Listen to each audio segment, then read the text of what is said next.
Not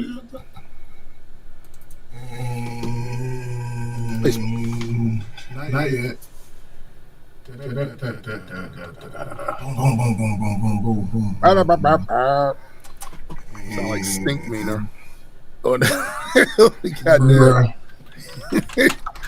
Boondocks and shit.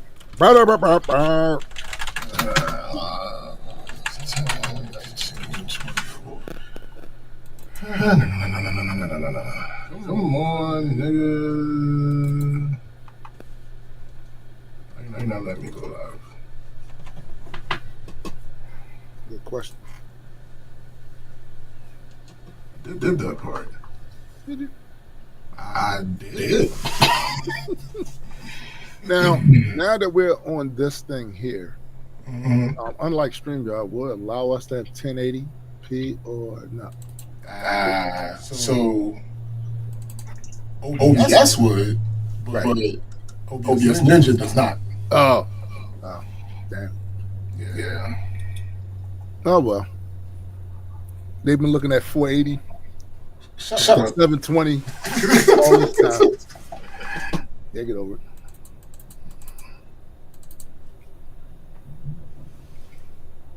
Oh, this is stupid.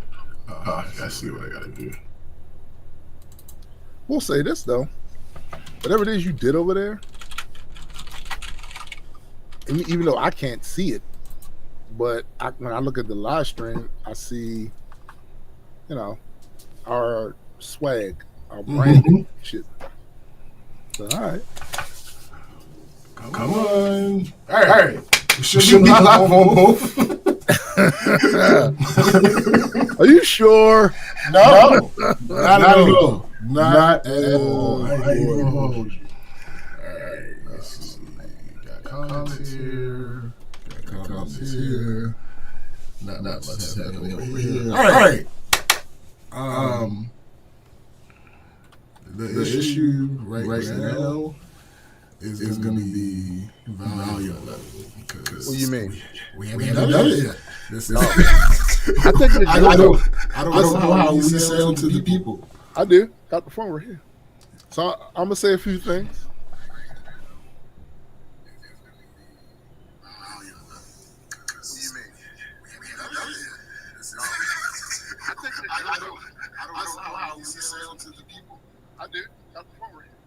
See, yours is doing the echoey thing.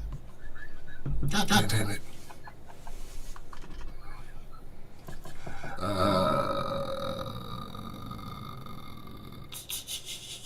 That's what it sounds like. I wonder if that had something to do with because mine would have been echoey too. Slowly roll. Morning, Biddy. Hey. Oh, what's up, Random? What up? I can't really see anybody. Except I look on the phone. Hey. The monitor says it's off. Give us a Wait, hold up. Hey, y'all, am I echoing to y'all or is it just to? You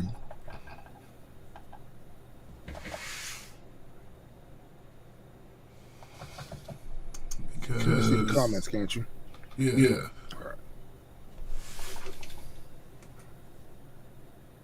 God damn it.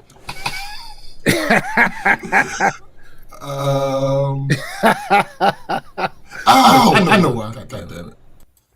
All right. We should be good now.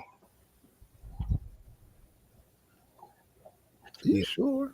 Because I had planned to do it and then realized it probably would be better doing it a different way, but I never turned the audio off for the first way. So we should not be a sideways 8 anymore. Okay, that sounds great. I said shouldn't. I ain't getting no confirmation. So does he still have infinity voices? I was like, what the hell was that? Yeah, okay, I see it.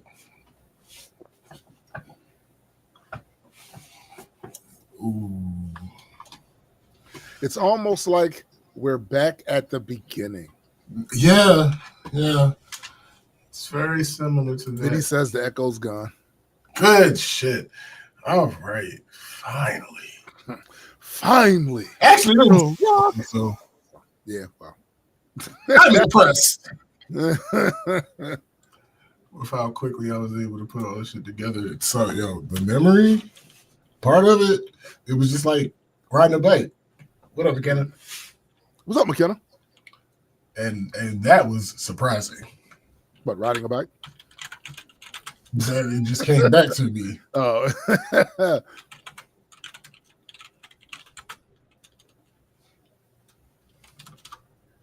So we are, what's old is what's new. We are back at the beginning, starting with a new version of an old thing we tried to use at one time back in the day, and no longer stream yarding it out because they want to charge too much money for little shit. And no.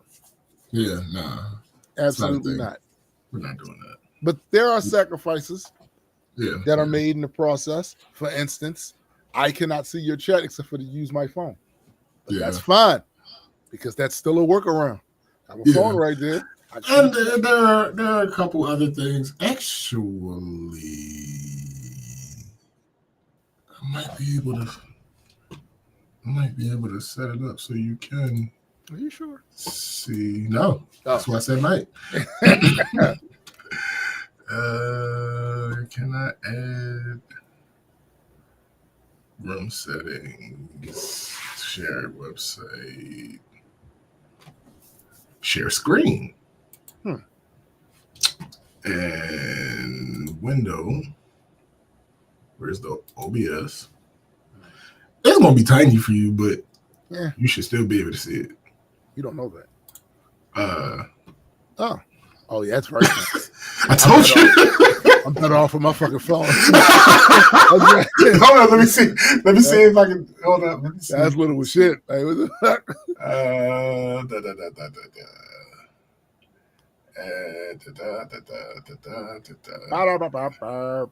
See, I don't know. Okay. Video settings.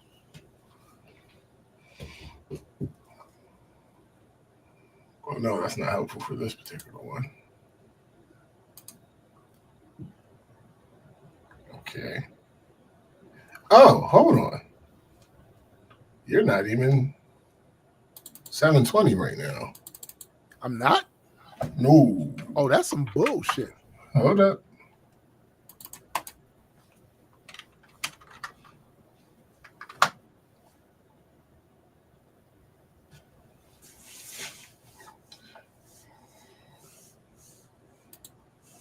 Yeah, I can tell now. Definitely broke. Down. There we go. Oh, it's so much cleaner. Yeah, how'd that happen? Because in the settings, apparently I can control your. Hey, that's some shit. Well, hold on. I wonder if I can make you. We might be able to do 1080. No way. We might be able to. I'm not for sure. Yeah, you might as well go back to the default. My screen. This is ass.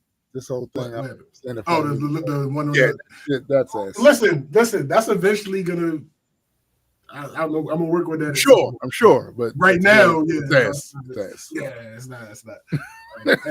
and I'll not remove it. So we're just gonna ignore it. Oh, actually, hold on. Here we go. No, that didn't do it. It did it for me. I look. It looks great. Everything looks great. What up, Vern? Oh, you don't see it anymore? What up, Vern? Nope, that's gone. Huh? What about now? Oh, wait. Okay. Cool. All right. Good. Wait a minute. So Vern says he's making a music video at the moment. Oh shit.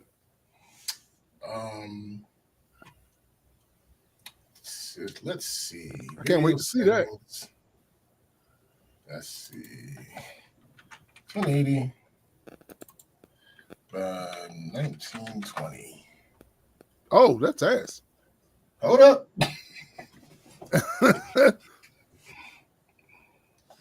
And I'm gonna have to resize it, but that.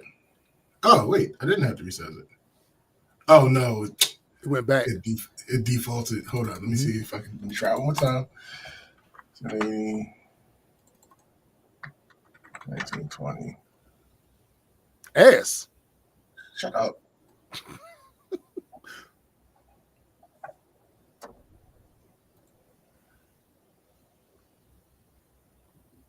Come on, you can do it.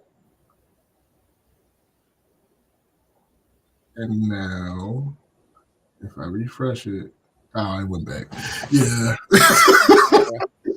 Well, 720. You were at 720 at first, so exactly. So look, little steps, baby steps. Bruh. Actually, you know what? That's what we're gonna do. This episode's gonna be off the rails any fucking way. It is. Let me talk about that aspect of things real quick. So about things being off the rails. Listen. Oh, sure. Everything is off the motherfucking rails. What up, Ken? What up, Ken? Where we at? All right. So, as you guys can see, we're in an area of differentness. I mean, you guys just by looking can't tell much. Right. The little ticker at the bottom is new. But outside of that, to y'all, mostly it should look the same right now. Yeah, that's going to change a little bit eventually. But yeah, so for those that don't remember or weren't here when I explained this, StreamYard was on some bullshit. It was on some total and utter bullshit. They added a bunch of features that nobody was asking for. Not all of them. Some of them were things that people were asking for, but they added a bunch of features. And with the addition of those features, they did a major price hike. Yeah. So that wasn't going to stay. It wasn't cool, man. No. It wasn't cool. So luckily, it ain't cool being a jive turkey this close to Thanksgiving. Right. Okay. Like, no, listen. The one thing about them with that price shit, and I've seen this with other services and products. Y'all motherfuckers think y'all slick. Now, the rate of inflation is up a certain percentage. But y'all be raising y'all prices way past that percentage and shit. This is how I know it's gouging. Like, y'all motherfuckers is gouging and shit. So I get what you're doing. Oh, we added features. All right. Right. But if we're being honest, y'all could have been added some of those features and you chose not to. Specifically so one day you could raise the price. We know how you do. And y'all ain't the only ones. Disney just raised their shit $1, their streaming service $1 too. Y'all motherfuckers think y'all slick, but you're not. I prefer the way that they do it that shows that they believe they're smarter than us, though. I prefer to raise them a little by a little. Yeah. If you raise it $1 every 6 months or so, people are much less likely to notice and or care. Because each time they're hit with it, it's only a small amount. No, this shit went from $25 a month to like $45 a month. Like, what are you talking? What are we talking about? Like, they're bugging. What is happening? And NVIDIA broadcast is ass because when your face disappeared, it took your shirt because your shirt has a face. I saw it. Look. Didn't do it again.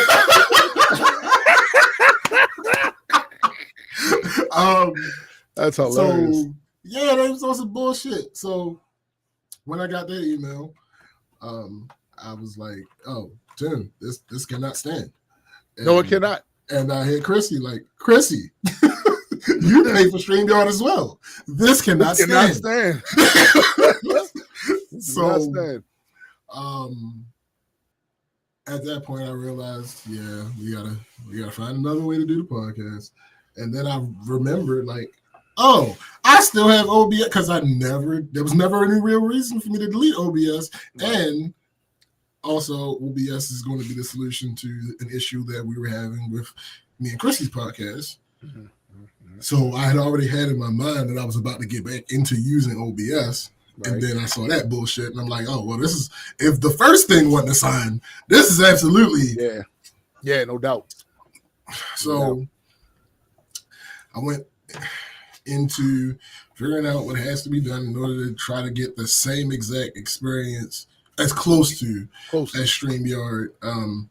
Less for me, less for us, and more for Chrissy, because I think the only thing she's ever really used was StreamYard as far as live streaming. So I'm not all the way there yet. We're pretty much guerrilla broadcasters. Yeah, we're good. We're gonna do. Yeah, I was less worried about us. Yeah, we were going to find a way to do it, no matter how much we had to do workarounds or whatever the case may be. It was going to work. My concern was always Chrissy, because she's not as technologically savvy as I am, and I want her to try it and get frustrated and all that other type stuff. And we didn't want her to pay $45 a month. That wasn't. Listen, being the frustration and the significant other for things you understand, but they don't. Yeah, it's no bueno. It's annoying. Also, it's very annoying. So yeah, you want to alleviate that as much as possible. Yeah, bro. Like, because I can. Because it's and for no other reason. Because there's no reason for me not to. Yeah. Like, the first thing they're gonna say is, "Well, you're a tech guy." Yep. Okay, you're right. So even if it's some shit you never used before, most of the time, and that's not even Chrissy. That's everybody. That's everybody, right? That's true. Because look, I did the same thing to him. When we used to produce the Rise podcast, and Coach Calvin got us a goddamn MacBook, nigga. That we don't use. I went, well, SPJ got it because nigga, no. We ended up making it do what it do. Yeah, we did. But what up, free and that's the crazy thing about that is Chrissy's current laptop is a MacBook. Gross. So yeah, she wants to get another one. So, but until then, I had to remember the shit from Rise podcast in order to Geez, man. So it's the whole thing. So I have been spending time figuring that shit out and trying to get everything up and running. And given all the other shit that's going on in life currently, that's true. I did a good damn job. I think you did too. No, because it's one thing. All right, so the differences for you guys currently aren't that major. They're minimal. On the other side, for me, it looks all different. But I'm used to it in this sense. It's given television studio vibe. Word. Mm-hmm. I've been in television studios, behind the scenes, back in the booth where all the shit is. This looks very familiar. The setup looks very familiar, and I can see where StreamYard copied that look. They copied it, right? But this looks very much like the times I've been on television where I'm on air and I'm looking over at the screens and seeing what they got, and it's like, oh, okay. Thanks. So like I say, I had to figure out the smoothest possible transition.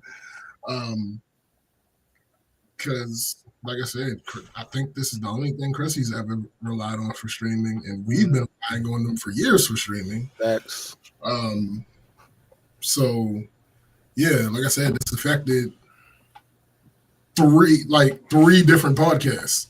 So I had to break out blow the dust off my OBS and some other stuff. And like I said, there's minimal difference for y'all so far. Some things that used to happen in the StreamYard days are still going to be different, and I still have to figure out alternatives for. But that shouldn't be an issue with this episode. Also, in order to be able to do this, I had to. So I have a laptop, and that laptop was. Well, when we first moved in, Chrissy didn't have a work laptop, and like I said, she's kind of over her MacBook, so I was letting her use my laptop for work, and then once I started with the home automation stuff, it has to reside somewhere that's always connected and always on. Otherwise, clearly, the shit in your house ain't gonna work. So. Because she was using that laptop for work, I'm like, all right, I'm just gonna put everything on that laptop because it's going to stay there anyway. I don't move it around. This is going to make sure I get my fucking money's worth out of that laptop because it's used all the time. Right. And then all this shit started happening. I'm like, oh wait, I'm gonna need that laptop. So I had to figure out how to transfer all that shit from that laptop. And then I have another laptop that I had bought just to be a server. And I initially was trying to put everything on there. That shit didn't go well because it's an older laptop. And some of the things that I needed just weren't on there. Right. Because I only spent like $75 for this laptop. Like, it's literally, it's an older laptop. Fucking price. No, it's a decent laptop for when it came out. So it's an Abacus. Gotcha. Yeah, it's old. It's old. So, that didn't work. Yeah, Texas Industries. And then Texas Instruments. You stupid. And then at the end, I was like, wait, my desktop is always on, and obviously it don't move. Right. Not going on. So I just ended up putting the home automation shit on my desktop. And I don't remember why I didn't do that in the first place. Getting old. When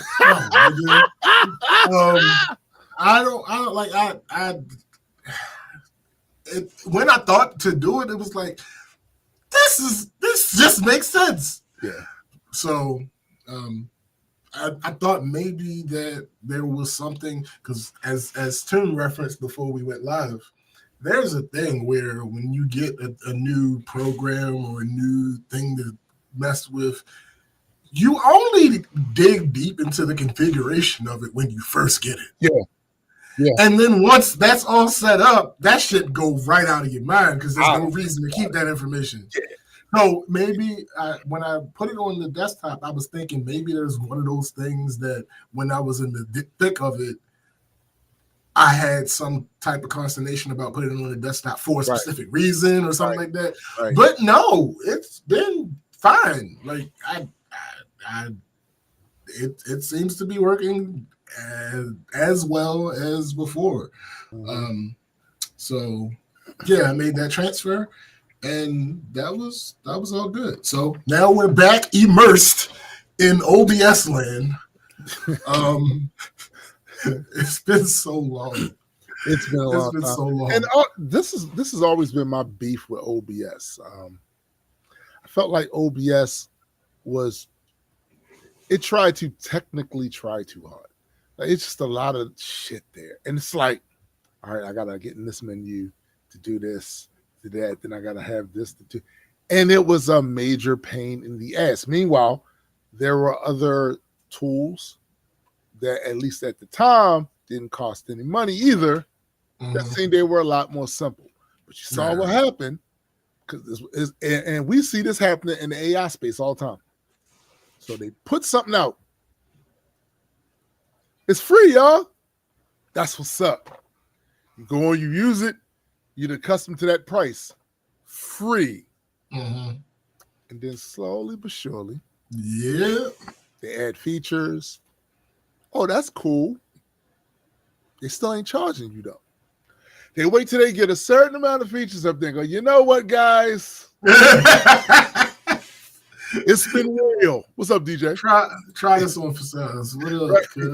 It's been real, but I'm thinking you're going to have to come up out your pockets a little bit for this because we're giving you quite a bit, and our expenses, wouldn't you know, are getting kind of heavy. So as a result, we're going to charge you a measly $700 a month. And when you've introduced and integrated this into your workflow of how you do things, you have content that's on the schedule that you got to put out and all this other shit. You like, all right, yeah, because I don't want to have to go search for something else. Like I got a show this week. I got such and such. All right, what is it? All right, cool. Right. That ain't too bad. And yep, that's how they get you. That's how they get you. It's exactly how they get you every time. BJ, OBS stands for Open Broadcasting System. It is a way that we are able to stream the show. I think that's a quick and dirty, a good quick and dirty description. Listen, that description. It does so much more than that, but yeah, I'm just saying it was as good as any. So yeah. It was a reasonably good, short, concise. Now it's factual. To be clear, there have been quite a few that we tried before we landed on StreamYard in the first place. Remember early on when be all these those that were here for that, there was all these technical issues that would pop up and shit. That was before we landed on StreamYard. And while we did have a few tech issues with StreamYard, it wasn't necessarily because of StreamYard. It was because of whatever we were using to be able to pipe into the StreamYard shit. Might have been a little janky. But we eventually got a handle on it, and the tech issues became few and far in between. Facts. Now, I don't know if we have any new tech issues that's going to come about. Maybe. As I switch it back over, it's entirely possible. Probably. It's likely, honestly, because, like I said, this was, 3 years? So, you know how quickly tech moves. Yeah. So, there's going to be things that I'm not experienced with that I might see and be like, oh, yeah, we need to work. We need to try this out. Yeah. And then get it on here, test it out, everything's fine. Then get it on here and be like, oh shit, wait, this one ain't thing working. I didn't think about. This is ass. This isn't working. Right. So yeah, it's been eventful, but again, it's one of those things that, like, as lazy as I am and as much as I hate, I love the whole tinkering and all the shit involved with tech. So it was like, damn, I want to do this. But at the same time, it was like, oh shit, I can do this. I can do this. So there's that balance. That balance. Yeah. Before we go further, I want to give a happy birthday shout out to my niece Tanasia. That is Napalm's daughter. Absolutely. Had a birthday today. Happy birthday to you, tennis ball head. Just call her Wilson. Because her head was perfectly round like a tennis ball. Happy birthday to you, your little gibbon. And another thing too. You don't know me from Can of Paint. I really don't know you. I know of your work. Just from my observation, I'm going to put a warning out here, or just some caution out here for you, Mr. Joe Budden. Watch the people you have around you. All right, you probably never see this, but if you do, you can chronicle this day. What is it? The 19th? No, October 19th, 2024.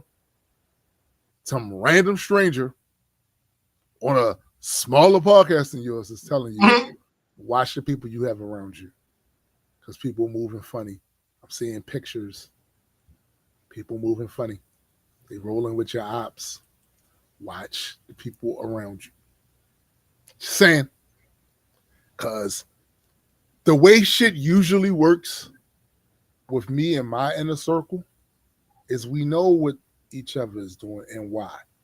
Who they communicate with and why. We know. And we know if they got a problem with them, I already know about the problem they have with them because we talked about it. And right. if I'm still fucking with you, it's because they green lighted it. Yeah. The moment they said, nah, oh, all right, fuck them. like that's how that worked. So maybe you green lighted this. I don't know, but it's looking weird. You know what I'm saying? I see too much of over the years. Been a lot of back and forth from that previous breakup, right? Yeah. And then I see people cheesing in pictures with. I'm just saying. I watched enough of the podcast to see little subtle. And I like Joe. Yeah. As a rapper. Right. I don't know him as a person. Right. I know what he presents. And that should be something for all of y'all. You know, some of y'all be getting too familiar. Nigga. Like, you don't know these people for their body of work. Yeah. And sure, within the body of work, you can pick out little idiosyncrasies sometimes about who they actually are. But that is not the entire picture.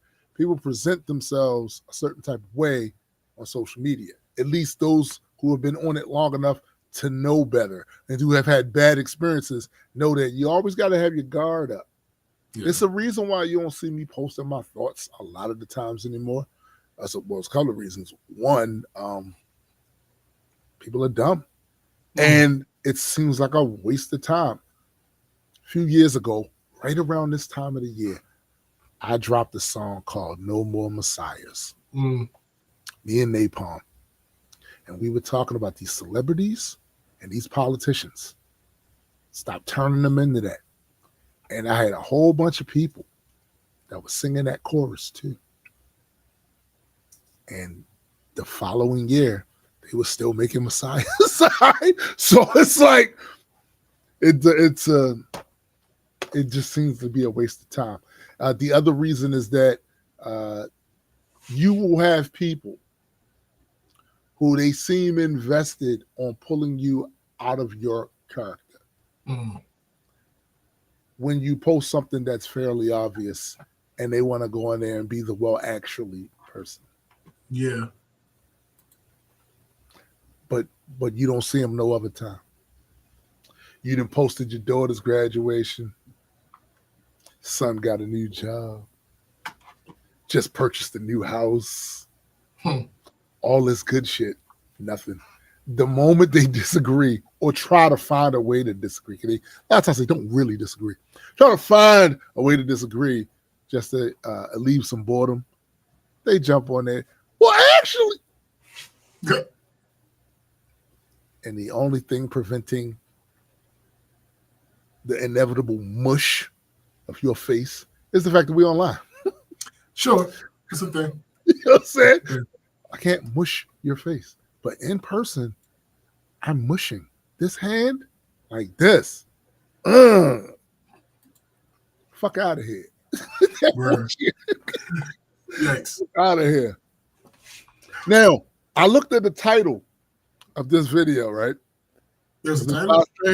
Yes, of course it is. It's BCGz Live 10/19/24. And I'm thinking to myself, what could he mean? Oh. He's always cryptic. That is another thing that is different from StreamYard.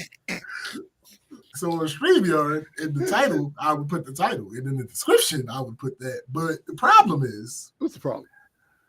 So with OBS set up the way that it's set up to do the multi-streaming, You have to give details you can give details in OBS for your mainstream. But the way Facebook is set up with OBS, you have to start the Facebook Live on Facebook.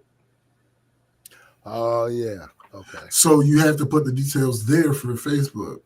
Well, so I've never been mainstream, so okay. Like, all right. Yep. Nope. We're not doing it.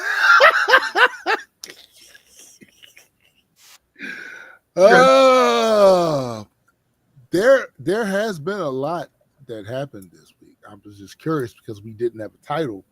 If there were some things you found that you bruh. Yeah. I'm not a fan. Not a fan. A lot of things I'm just not a fan of it. Just a lot that I'm not a fan of it anymore. Just not. I don't know that I ever was. I think I was just more tolerant of it than some of this shit. It's like, sure. All right, cool. All right. But now it's like, no, nigga. It's getting late.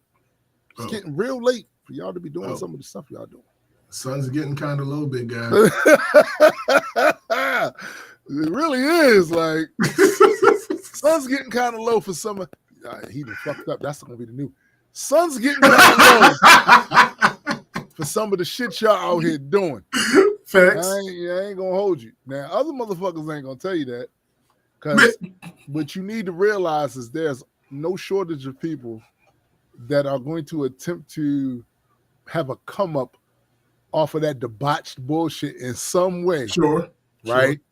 Sure. We not that though. Which explains our numbers. Yeah. Because that's how they doing it. Yeah, it's the thing. It's the thing. People, FYI, the reason that we couldn't go for higher than 720 was because that's what your camera is set to in NVIDIA broadcast. Oh. Yeah. I don't fuck with it right now though. And I don't know if you can change it. That's what I'm saying. I don't know if you can change that.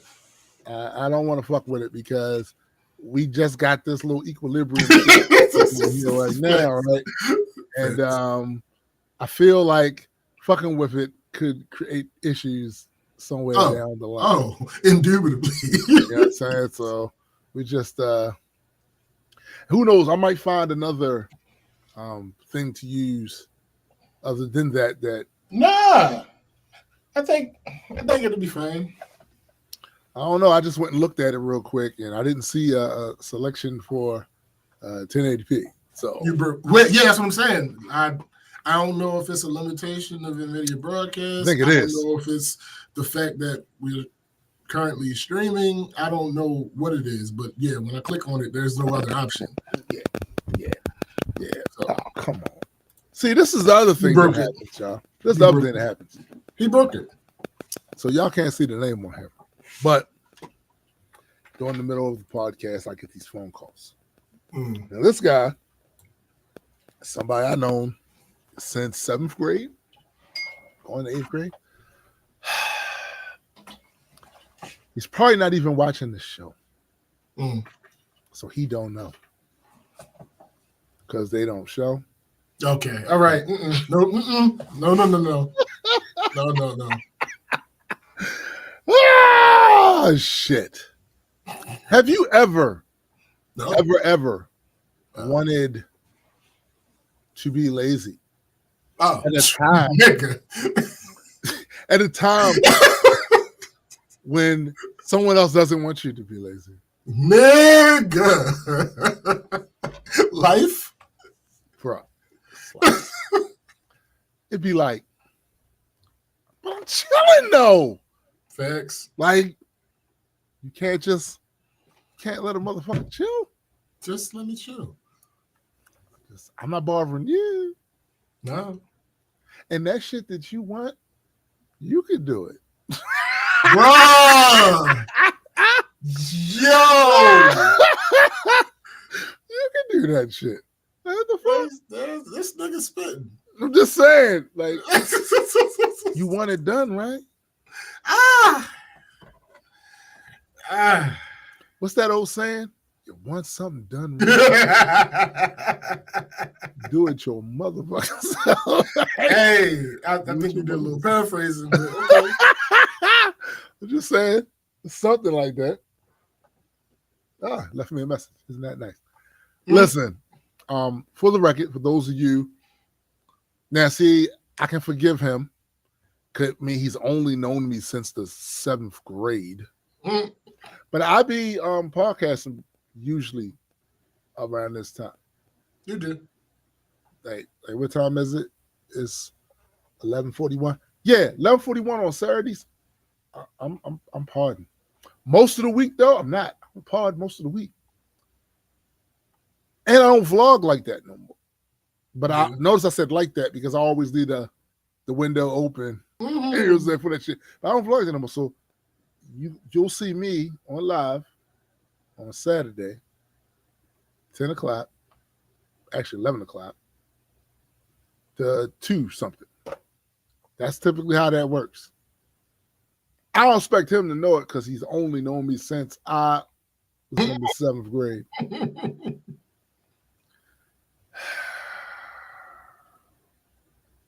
But anyway. Right. Where are we in our commentary of pop culture from a Black perspective?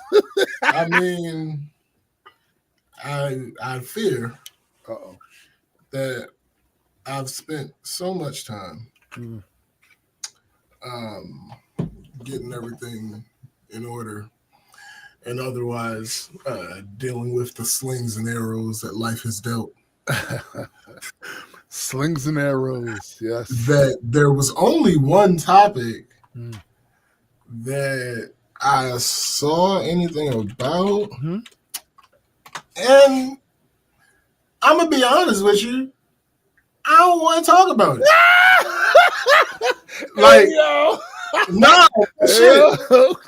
Because it's more Diddy shit. Oh, geez. Yeah, So here's the thing about that, right? we do really have to take a balanced approach at the Diddy coverage, because when this trial inevitably starts, it's going to be very public, and he has the lawyer and the money to stretch out when that's going to be. So that could be at the end of next year, for all we know. Or the year after that, he has the money to be able to do that. It just really depends on what the feds let him get away with, but what the judges agree to. But we gotta be very judicious with our coverage of that, because I feel like there are enough outlets like that literally decided to stake their entire content schedule, or at least a good portion segment of it, to talking about that shit. And that ain't, I guess they can do that. You know, I guess they can do that. Yeah. That's not really something we can do. But suffice it to say, this shit gets worse and worse. And I think the thing that bothers me the most about it is the absolute contortions I see people still going through to find a way to say something that, and it's like, yo, really? Like everything from they go in either direction too.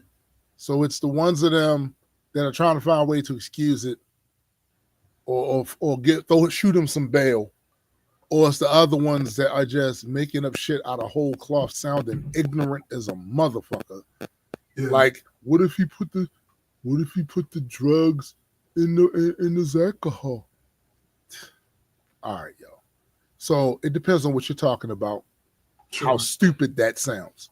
If you're talking about starting at the goddamn brewery, right?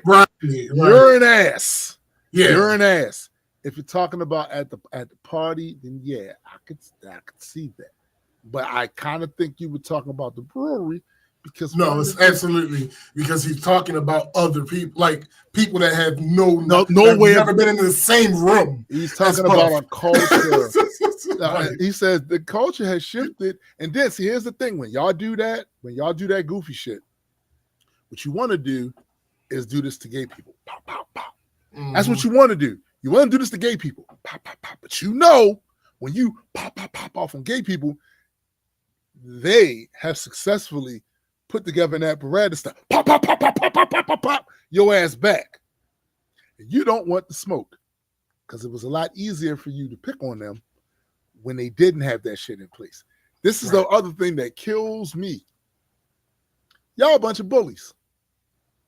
Y'all are a bunch of fucking bullies. And that's pussy. Because when it was easier to pick on them, they had no defense. Not a whole lot of people running to their defense. Y'all would hit indiscriminately. Y'all could be talking about something else. Hit them. Yeah, man, my car is gay. Like, you looking in this direction, you punch them. Oh, yeah, man, these shoes the other day, gay. Right. Now you know if you do that shit, they're going to hit you back. And they punch harder than you. They punch harder than you. And you mad at that. You mad at that. The other day, I watched this video where these motherfuckers was on here talking about, they're talking about men, right? And they were basically saying how there are a lot of young men now that are in crisis mode. And I believe them. I believe them. In fact, I've seen glimpses of it, you know, from some of the young men that I know. They are in crisis mode.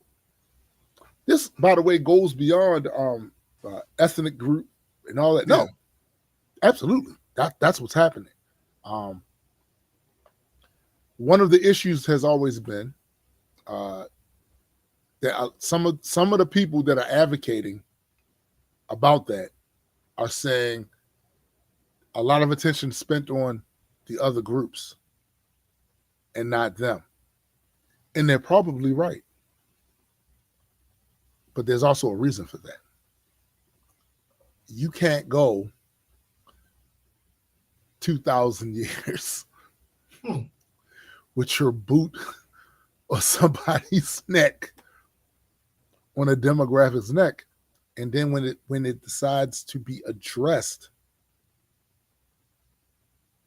you then start to whine about not getting the attention. And I'm trying to be as nice about this as I can because I do believe that there are some real issues happening. But when I see them attempting to roll back certain shit because this window of time, this group that didn't have problems for all that time, start to have a little bit of whatever. So you talk about, oh, it's time to throw the baby out with the bath. No. What it's time to do is include that in the conversation. Mm-hmm. That ain't the time to all of a sudden act as if women didn't have it rough. And even if you did, fuck you. We're not talking about that no more. We're going to shoot you. No, it's not time to do that. It's time to include the other demographic in the conversation and say, okay, listen, we are not going to stop addressing the things that hurt this one community here. But we're now going to also be talking about the shit that's hurting them over here so that we all can be healed. Because if you don't do that, it's going to be a seesaw. It's going to keep being a seesaw. And unfortunately, for the ones that's experiencing the problem now that come from that demographic, your shit weighed down a lot longer. Like, it's a lot longer than everything else. So I can certainly see why people would take umbrage to a lot of the talk not being centered towards young male problems. It should be. Well, I'll take that back. It shouldn't be centered. No. But they should be. They need to be addressed. Yeah. Because here's the thing, and I've told people this in the past, and they look at me like I'm crazy, but it's just real. There is a difference when it comes to the result, the outcomes of disaffected, frustrated, angry men than it does for women. It's a difference because of the way society is set up. because of the way some of our traditional concepts of what masculinity is, how to prove that you're a man versus what a woman is, and all of that shit. There are differences. This conditioning isn't going to go away anytime soon because it didn't take a second to get here, so it's not going to take a second to get gone. You allow these young boys to go through this shit and not address it and not take it seriously, and then do this little flip-floppy shit you do where you say, you guys have not been taught how to control your emotions or your emotions and shit like that. And then when they show their emotions, you then turn around and go, why are you doing all that? I thought you was a man. You're going to create issues that you are not prepared for. Motherfuckers on water towers with 30-yard sixes and shit like. I'm trying to tell you. That whole school shooter shit, find me one girl that did it. Right. Yeah. So there's a problem. There's a problem, and it need to be addressed. It really do, because guys is different. I'm just saying, guys is different. You can't have a society that says the only thing that we have been able to express all this time is anger and happiness, right? Anger and happiness. And then there's a whole other range of emotions that, by the way, men do feel. It's not that they don't. They do feel that shit. They just been taught to suppress that shit. And guess who taught them to suppress it? Other men. Yep. So before you throw that out there, oh yeah, because other men. Yeah. Other men did that. Man up. Other men did that shit. Right? All that shit gotta be addressed. And any women that have fallen into that trap as well by saying those things, who they learn it from? Facts. They learned it from men. We've been saying this is what a man is. Man ain't supposed to do this, man ain't supposed to do that. Listen, I'm 55. I was born in 1969. Roughly around that time. And listen, I'm here to tell you right now, like, I'm considered evolved. Oh, wait. So you would be considered a 69 god? I mean, listen, you are the Reaper, and you were associated with 69. I mean, listen, sometimes you gotta pop out and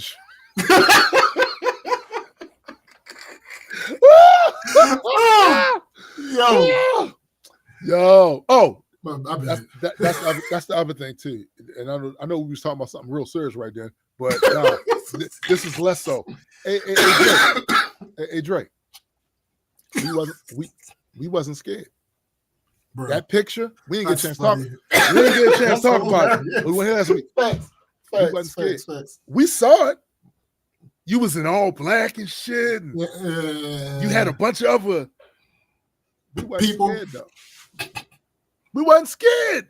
Yo, don't see. At the risk of quoting Kendrick, I don't like Drake when he act tough. I don't. Like that whole photo shoot shit y'all did right there. That was a Tuesday where I grew up. Right.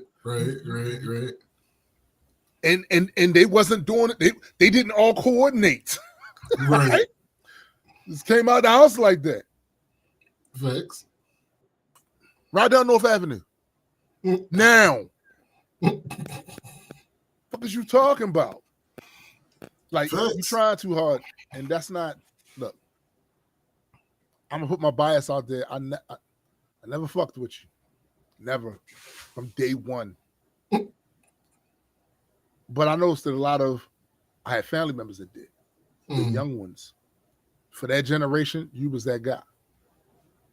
Now, the difference being, unlike my uncles and stuff did not fuck with hip hop at all. Right. At all. Right. That was not what they was into at all. This is the difference between me and my kids and nephews and me and my uncles and shit. There was motherfuckers I respected doing it, and there was motherfuckers I didn't.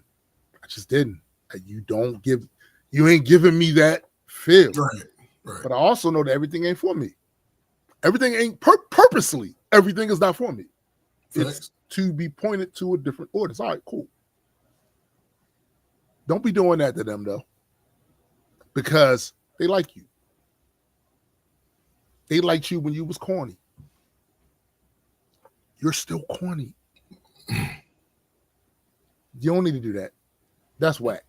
Sir, yo, I got on all black, y'all. And I got a beard. That thug kit, we seen it before. I grew up during the crack era. We seen the thug kit before. Yours is a little different because you ain't a thug. See, back then the thug kit was you got on your Timbs, his baggy ass pants, the Scully, big coat, and a pit bull. That's the thug kit. Thug starter kit. I know y'all do things a little different now. So you say if I put on all black and I'm standing around a bunch of niggas that's wearing all black, y'all gonna know I'm tough. We wasn't scared though. Well, I'm gonna speak for me. I wasn't scared. No. You right the first time. Not just, and not, it's not just me. There are very few people that had any positive comments about that on that picture. Bruh, you ain't gonna never see this video. I get it. But my grandfather used to say, never is a long day. You might. Somewhere, you might. You know what I'm saying? I'm just telling you, like, we wasn't scared. Nah. And you shouldn't want us to be. It's sad. Yeah, we don't see you like that. No. And that's fine. That's fine. Yeah. Like, everybody don't got to be a gangster. You don't. No. It's not necessary. Trust me when I tell you, a lot of the motherfuckers that were seen as gangsters wish they weren't. Right. They wish that perception of them didn't get so hard coded into their branding that now they can't do anything else. Or now when people see them, it's a reason why at a certain point in my rap shit, I stopped rapping about that shit. Mm-hmm. Because I done been to my fair share of shows, small shows, big shows. I see the crowd that comes out for that. Mm-hmm. And I realized after learning about and even being there to witness shit that takes place when you get those type of people together in these hot, crowded environments, and motherfuckers bumping each other and there's girls there and all of them shit. I didn't want that coming to any performance I was doing. Yeah. I've been there. I was in the club in Baltimore years ago when LL Cool J got shot at on the stage. I was in the club. All right. Like, I've seen this happen a lot of times. It's either that or some fights and shit break out. Or motherfuckers rob motherfuckers when they... I remember me and Sean Black went to the concert down there. At the time, it was in the arena. They was calling it something else. After the show, niggas from Cherry Hill came over there and we're just robbing niggas. And I remember me and Sean was walking amongst the chaos like two Tyrannosaurus Rexes. Like, nigga, whatever happens to me, I'm grabbing one of you. And I'm doing that to them underneath. Oh, yeah, that's some bad shit y'all doing, but he catching all of it. I'm going to even say we lucked out because apparently over 6 foot niggas, these niggas looking for easy targets. Right. But it was still a lot of them. So if they wanted to. Oh, yeah. You know what I'm saying? I didn't want that coming to any performances. And the performances that I have had, I am happy to say, you don't see much of that. You don't. Yeah.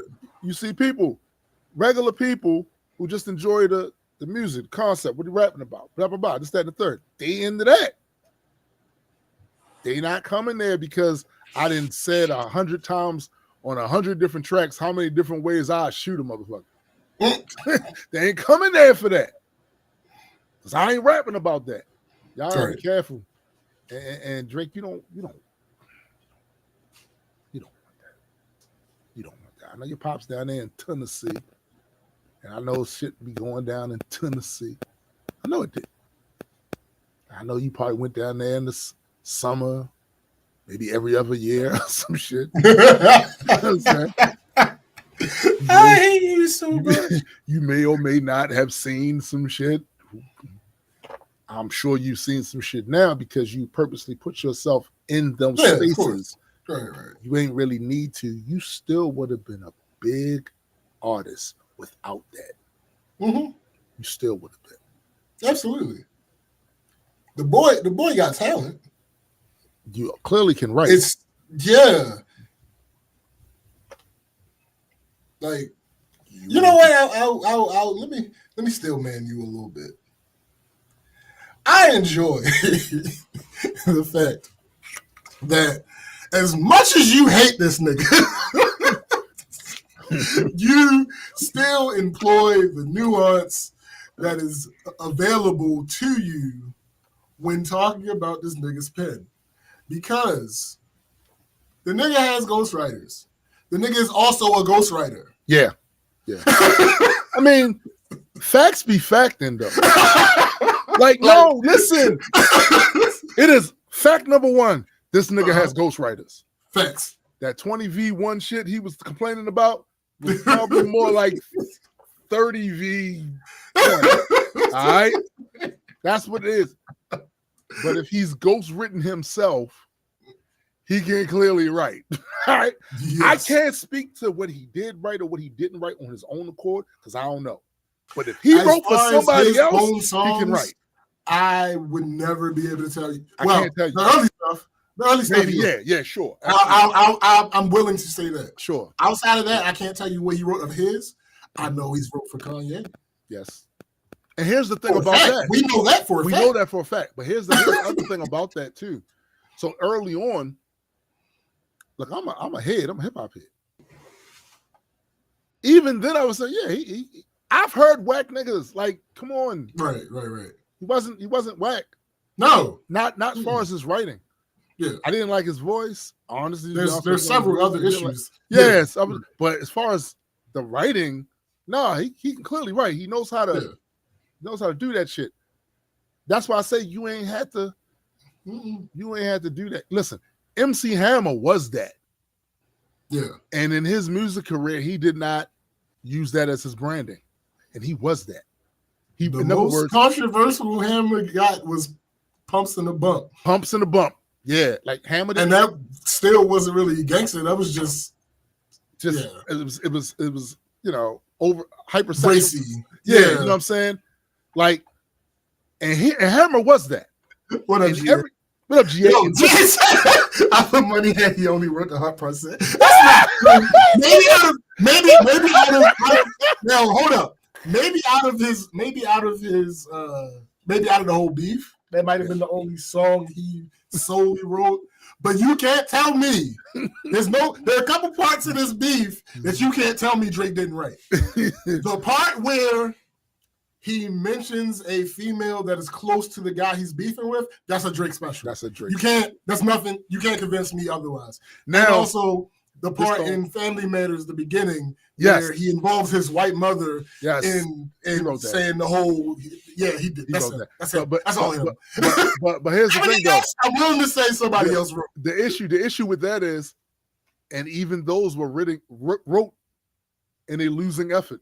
Right. So it's like, look, all I'm saying is, image-wise, there was clearly a market for that type nigga. Yeah. You ain't need to dive into the I'm a thug type nigga. You ain't had to, because there's plenty of motherfuckers already doing that. You ain't need to be in that. There was clearly clear, and this is the other thing about that too. To be real with you, a lot of them niggas ain't making no money. Well, that's the thing. He didn't do it for that. He did that for personal reasons. Yeah. Oh, we know. Because when your mentor tells you, yo, you are not me. Yeah. Do not try to act like me. Yeah. Do not purport to act like me. Yeah. No. Yeah. and he does it anyway. Yeah, it was other things. His motivation for doing that wasn't monetary. Nah, I agree. Yeah. It wasn't, because again, you was already going to make money being Lil Jimmy. Yeah, that rap. Facts. You was already going to make money doing that. You tried to, and let me tell you something, bro. Whatever shit you involving yourself in, because it's obvious you involving yourself in gangster shit. Why? When it's niggas that been involved in that shit that don't want to be involved in that shit no more. Right. I'm trying to tell you, because I've been involved in some of that shit, and I'm telling you, I'm glad I'm no longer involved in any of that shit. Right. There are still blocks in Baltimore that I hesitate to walk down because I know at some point me and such and such went down there, we did, and somebody affiliated still could be around that motherfucker and go, hey, yo, ain't that? Mm-hmm. It happened on my family members. He left the game. He walked away. And then his goofy ass walked back. He walked back around that neighborhood. And he sat down and he had conversations. And a lot of the same people were still around that block, because one thing you know about the hood, unfortunately, these impoverished areas, it's people that's around there generation after generation after generation. He goes around there and everything looks sweet. Everybody having conversations, the whole remember wins, key, ha, hand slaps, all of that. Do you realize shit ain't that sweet, nigga? Then he realized shit wasn't that sweet. When motherfuckers kind of cleared out a bit, he's still sitting on the step, and somebody come from right around the corner and stab him in the gut and rip that shit all the way around because of some shit him and his folks did years ago in that block. Got you. Nigga almost died out there. Yeah. So Drake, it's motherfuckers that's been through that shit that don't want to be through that shit. My cousin left this city to live someplace else because it's too much of that everywhere he goes. He was further into that shit than I ever did. He was doing some shit. He left because it really wasn't any place he could have went or walked where it's not the possibility that somebody was going. Drake, you cosplaying some shit that's not to be played with. That motherfuckers that who felt as though they had no choice but to involve themselves in their shit, don't want to be a part of. You didn't need it. Nah. The fact that you did it shows insecurity. Facts. On a lot of fronts. All facts. A lot of fronts. But to be fair to him, he's admitted that in the past. Mm-hmm. Yeah. To a degree. Yeah. He's admitted that, coming up, he wanted friends and he wanted these people to be to look at him a certain way and blah blah this blah. So yeah, it's just that a lot of people don't see that. They don't. GA said he says that happened to me. My brother did it. He loves to say, "With your crippin' ass." I had to sit him down and tell him to cut that shit out. Yeah, yeah. Like I'm listen. I'm gonna tell you what some of these corny ass rap niggas not gonna tell you. It's scary as shit when motherfuckers trying to kill you. Nigga. Ain't no reason to lie about it. We all gonna put that face on. Fuck these niggas. Nah, you miss, nigga. Nah. I've had niggas try to kill me several times. And I am telling you, it's scary. And I'm saying that for those of you, the drink is too late for you.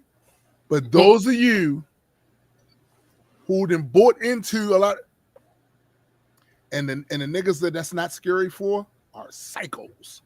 Yeah. These psychos. Something in them is broken, right? And I've experienced that too. I remember after some very unfortunate situation took place on Emerson Avenue, later on that night, Me and about 10 of my friends doing some shit we had no business doing, but we managed to walk out of it unscathed, and we're just walking around Hilton Street, headed back to my crib. And we see two guys walking up from the opposite way of Hilton, coming from Emerson Avenue, one walking with a limp. My homeboy Marlon was like, hey, yo, my man Strat. My famous last words, so it ain't after us. we get a little bit closer. Little did you know. Nigga pulls his sweatpants down, pulls out a shotgun. No! Niggas is running, jumping over cars, doing all this other shit. We get around the block and escape, thinking we escaped. The other dude that was with him came through the alley, shooting through the alley at us. La, la, la, la, la. We still running. By the time we got up to the top of Dennison Street, we're laughing. Something broke. Yeah. Because that's not a rational response. No, that's not how that's supposed to go. Now, some of us got our clarity back after a while, right? Some of us didn't. They became the Joker after that. They were the Joker after that, right? Like, so the motherfuckers that don't feel that, stay away from them. stay the fuck away from them. For real. I wish that my age now, I wish I could have went back in time and told myself back then, that was that shit that happened. It was wild that night.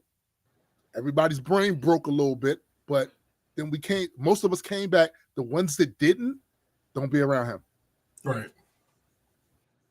That's your man. You love him from a distance. Oh, but at the time, I was taught, that's your man's, right? All right, well, then you. Right. And I ain't gonna hold you. Those habits die hard. And I kind of think that's the reason that I'm the way I am when somebody fuck with my friends. I don't like that shit. Because of what I was taught back then. That's your people's, right? Yeah. Well, I was told this by a lot of the older men in that neighborhood. They were young men, to be sure. They were still like early 20s. But I was like 15, 14. Right. You know what I'm saying? So they seemed way older than me. You know what I mean? I was taught that by them. Some of that still is up in here. But enough of the common sense or wisdom of age has taught me, nah, nigga. No. Facts. And that's why I don't understand why. I mean, I understand it from his perspective. He thinks this is him clinging on to something, or yo, that shit ain't worth it, B. Yo, cling on to Malcolm. Cling on to Martin. They black. You know what I'm saying? Cling on to that. Don't cling on to. No. No. Every ethnic group has layers to their existence. It just depends on, like, for instance, I grew up in Emerson Village that was an impoverished neighborhood. Mostly black people lived there. I saw the behavior. I engaged in it. I regretted it. Right. All of that. And then I finally leave out of that area and go someplace else that's still majority black. But none of that shit's going on. Right. Education. Resources. I ain't got to steal your bike, nigga. I got 5. I don't need nothing from you, and neither am I destroying the property around here because my mom ain't fucking me up for that, and I just don't want to. Why would I do that? That's fucking dumb, right? So I got a chance to see the contrast between the two. I ain't gonna hold you. I like that shit over there better. That's the preference. Yeah, that's the preference. I like that shit over there better. I do. I remember my cousin said when I moved out of Baltimore. I was gone for like 2 or 3 years. The first 2 or 3 years away. I remember my cousin, you know, the same one that got to hit me up. Damn, nigga, you coming back in town or what? Or what, you a county nigga? At first, my Emerson Village instincts was like, you know, that's it. You know what? Yes, I am. Yes, I am. Yes, I am. Yeah, nigga. Yes, high life expectancy, nigga. High life expectancy. They got degrees out here. What you talking about? What you talking about? I be walking around here with my headphones on, and I ain't worried about a motherfucker coming behind me. Look up. Yes. It's pretty as shit. You know how much music I wrote around there? Those dudes been. I ain't gonna hold you. I know what you just said. Yeah. But I was young and dumb. Nigga, I ain't never not wore my headphones. No, young and dumb, nigga. Now there's definitely situations like when I was 18, 19, walking through Cherry Hill Projects, to go to work. Woo! Yo, what are you? With my I know you getting. No, listen. You are bugging. Listen, I know. It's a whole thing. It's a whole thing. But I mean, music, my guy. I get it. I get it. But shit, listen. My head was still on the swivel that it needed to be on, but of course, that goes without saying. Nigga, the headphones, I needed the music, my guy. Boy, listen. All I know is for me, I wrote so much music back then simply because, and it was different. The music was different, and I noticed this. I came into town to it was a family function. I came into town for the family function, and instantly the beat in my head was different. The bars that was coming to me, it's a vibe in Baltimore. It's a vibe that make you want to rap that shit again, right? It make you want to rap that shit again. But I resisted that urge and came back home and walked the fields of Laurel. You know what I'm saying? And looked at the scenic shit, all the flowers and the little mini mansions, five minutes from my house, and the fucking nature preserve, 5 minutes from my house, and people jogging and shit, actually jogging and shit. Nobody on the corners, and when you see a group of kids, they going somewhere, basketball court, to the rec center, up to the pool, even the get this library. You know what I'm saying? Like, and that soothed the savage beast. You know what I'm saying? The guys that want to dwell in that and live in that and be in that, even after they seen a different way, stay away from these. Stay away from them. I had a friend tell me one time before he said, "I don't care how much money I get, I ain't never leaving the hood." And this was when I was neck deep in the hood. I went, shit. Shit. You done lost your motherfucking mind. What? You're bugging. So I may or may not visit you. I might invite you up. Right. Hey, yo, come over here. You know what I'm saying? And then pat you down. Because clearly you still put up in that bullshit. Yo, I saw a meme about the meme basically said hood culture glorifies a lot of lame ass loser shit. And it do. It's a lot. Yeah. It does. Look, man. And we hold on to it. And I know why some of us hold on to it. Because some of it's helpful. I ain't gonna hold you. Sure. It's helpful to have that switch to a certain extent. Because if you go into an environment where you're doing business or whatever, you got an extra switch that a lot of them don't have. Yeah. You got a turn-up switch a lot of them don't have. That shit can be used strategically to get yourself in a better position. Notice I said strategically. Yeah. And with measured application, that shit can work. Let me get an example. So we was in Baltimore taking pictures of these girls, right? It was a wedding and shit going on. And we wanted to get over there where this fountain was. These folks clearly weren't from the area. So SBJ walks over there. Bruh. All I did was walk. Nigga. That's all I did. I didn't do anything. Now he says that pretending not to know. There's walking, then there's walking. All I did was saunter over to the location. You swaggered over. Man. You swaggered over. You swaggered over there. Didn't have to say nothing. Yeah, because like I said, measure, turn it on. Now you know in the jungle, you the antelope and I'm the hyena. Bruh. Oh yeah. And then they walk. then they walk away. In no universe did I do anything close. That's what that walk said. To what this man is intimating. That's what that walk said. I simply walked over to the location and waited patiently for those people to be finished. Nigga, in the jungle.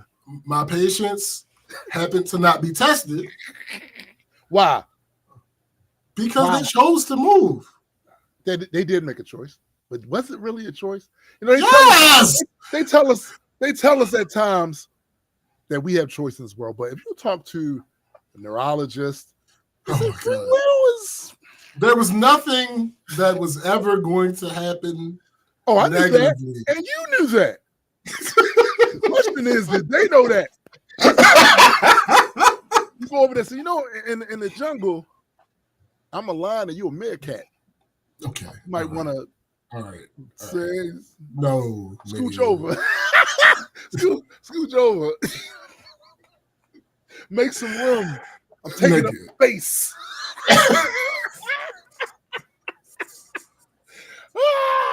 Look, what I'm saying to you is though, even though that shit does come in useful, I would I can honestly say at my big age now, I could have did without it. Yeah. I could have did without it. Because there's other ways to get what you want besides using that. You could just be smarter. You know what I'm saying? You could just know more. You know what I mean? Be more talented, be more skilled. You know what I'm saying? Sure. But I know that's why a lot of us still hold on to it, even if we no longer in them situations no more. Because it's a turn-up switch. It's a turn-up switch. It's like, he said, what? GA called it the no one was expecting this level of violence. No, that's it. That's it. That's the switch. That's the switch right there. The switch that you're in a situation where people who ain't never ever seen anything like what you are able to bring to bear if that shit go left, and they use their response level to disrespect is different, right? Yeah, it's different. So from where they're from, that little shit that they say to their peers is disrespectful, but their peers not going, ugh. But to you, it's everything. What do you say? Yeah. That's facts. That's facts. But nah, Drake, you ain't need that, bro. You ain't need that. No, it just wasn't necessary. I mean, it's cool, I guess. Is that what we calling it? I think that's what happened, though. Like, no, a rule of cool, yo. Like, yeah, on paper, it's cool. But you're being all black and right, looking tough. On paper, it's cool. And look, let's not fool ourselves either, ladies and gentlemen. And especially in this country, they love toxic men. Oh, nigga. They love problematic men. You know what I'm saying? Like motherfuckers completely being uncouth is seen as attractive to a lot of people in this country. The uncouth shit. Like when I was growing up, the whole business-like shit, that was a thing. And it was almost like a whole different way of conducting yourself in a certain situation. When you have situations now where motherfuckers are in some of the areas where they need to be their most professional, not being that. Right. And then get celebrated for it. That shit is appalling to me because, like I said, I grew up where everything had its place, all right? You amongst your whatever, y'all doing whatever. But when you got to go downtown to an office building and get some paperwork filed or some other shit that's very important either to your livelihood or to your freedom, right? Right. Or some other shit. You put that fucking suit on. You shave your fucking face. You goddamn ape. And you go down there and act like you got some common sense and speak to these people like you can be trusted as a person of your word to do what you just agreed to do. Plenty times I had to go to court. Yo, I remember getting in trouble and was like, shit, I need a job. Because if I go to court without a job, they're going to violate me. Yeah. Because I knew there's a certain way you're supposed to conduct yourself, only to see in 2024 where y'all allow a motherfucker to be completely uncouth and then ready to reward that shit. That's not. I don't get it. I'm probably never going to get it. I'm surprised there are people of my generation that do get it. Like that's crazy. That's crazy. That's what we're doing now. That's what we're doing. That's not professional behavior. That's not business-like behavior. That's some ghetto gutter bullshit that has its place in its place, not there. And we chuckling now. It's funny because this culture loves problematic, toxic ass men. As much as they say they don't, they do. Because a lot of people have this idea that, well, yeah, because they can control it. Or you think you're going to change it somehow. Put it in a bottle and only pull it out whenever. No, that's not how that works for a lot of motherfuckers. That's them. So that means they're going to be in a situation where it does not call for that tone, that positioning, that framing, and they still going to be they still going to be doing it. They're still going to be doing it. Right. That shit's uncouth. It is. And you know, goddamn well, if you walked into a doctor's office and your doctor was acting like that, you'd be like, huh? What? The fuck? I'm expecting some level of professionalism from your ass, nigga. Facts. You go into a business deal with somebody and they acting like that. Huh? It's one thing if there's somebody you've known for years or whatever. But this is somebody you just meeting and y'all supposed to be coming together, have a meeting of the minds on some stuff that can get both of y'all money, and he ain't acting like that. Or she ain't acting like that. That's going to give you pause. Like, hold up. I'm about to trust you with how much money? I don't know about that. You don't seem to have impulse control, sir. Madam. Both.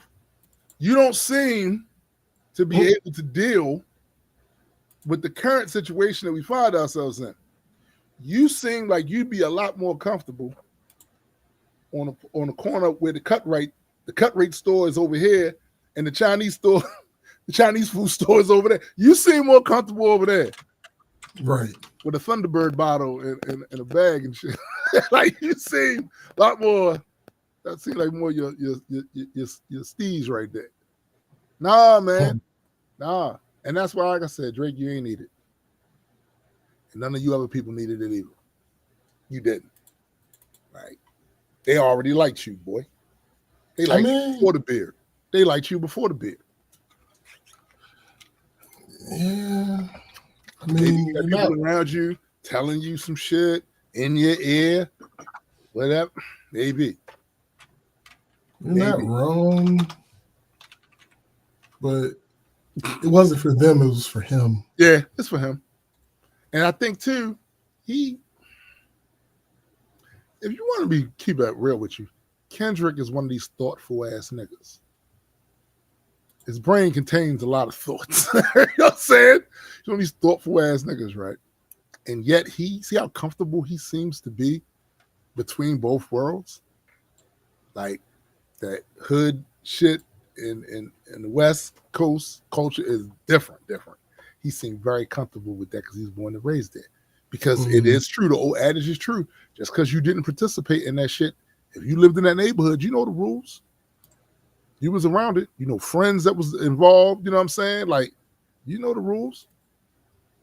Right. Kendrick doesn't. I'm sure Kendrick did maybe some dirt, but I don't think he was that guy. Like, but he seemed very comfortable. Yeah. Around both. Being highly intellectual and introspective, and also with the hood shit, being around these type of dudes. Just saying. You're right. I mean, I don't know. I feel like there is a whole element that all of this centers around that is just wholly unnecessary. Yes. Yes. Like, what are we talking about? And some of these motherfuckers, man, some of these motherfuckers like that did manage, at least for a period in their life, to walk that fine line. I'm gonna tell you somebody who weaponized that hood shit in his prime very well. Dame Dash. Sure. Dame Dash weaponized that very well because Dame could walk into a boardroom and have conversations about contracts, budgets, and all these different things. But if you disrespect, scream on people and nigga, he raised that shit to a level y'all motherfuckers ain't never seen before, and get his way based off of that. And no one's not telling me that wasn't done. Because when you see, oh, this will do it, got you. This is nothing for me. This is a Saturday. This is nothing. I need to do that to get this response from y'all so I can get this. Shit, watch this. I'm going to wild these whores out. I'm going to wild them out. He walk up in there and he's like, no, motherfucker, don't have me. Don't make me have to. And then, oh, good. I didn't realize it was that. He weaponized that shit well. He don't do it as well now. You know why? Yeah. Well, I'll tell you. He was on live stream and his teeth came out. Yeah. What I'm saying. That's not why it happened before that. And listen, once you get older, right, it don't hit the same. Sure. Unless you still like on some gangster shit where you got these gangster kids that's willing to follow your word and do something, that's different. But when you grow up, because it don't hit the same. They're just gonna put the man on you for real. I'm gonna keep it real with you. They're gonna put the man on you. You go too far with that shit, they're gonna put the man. Somebody call the police. Somebody call the police.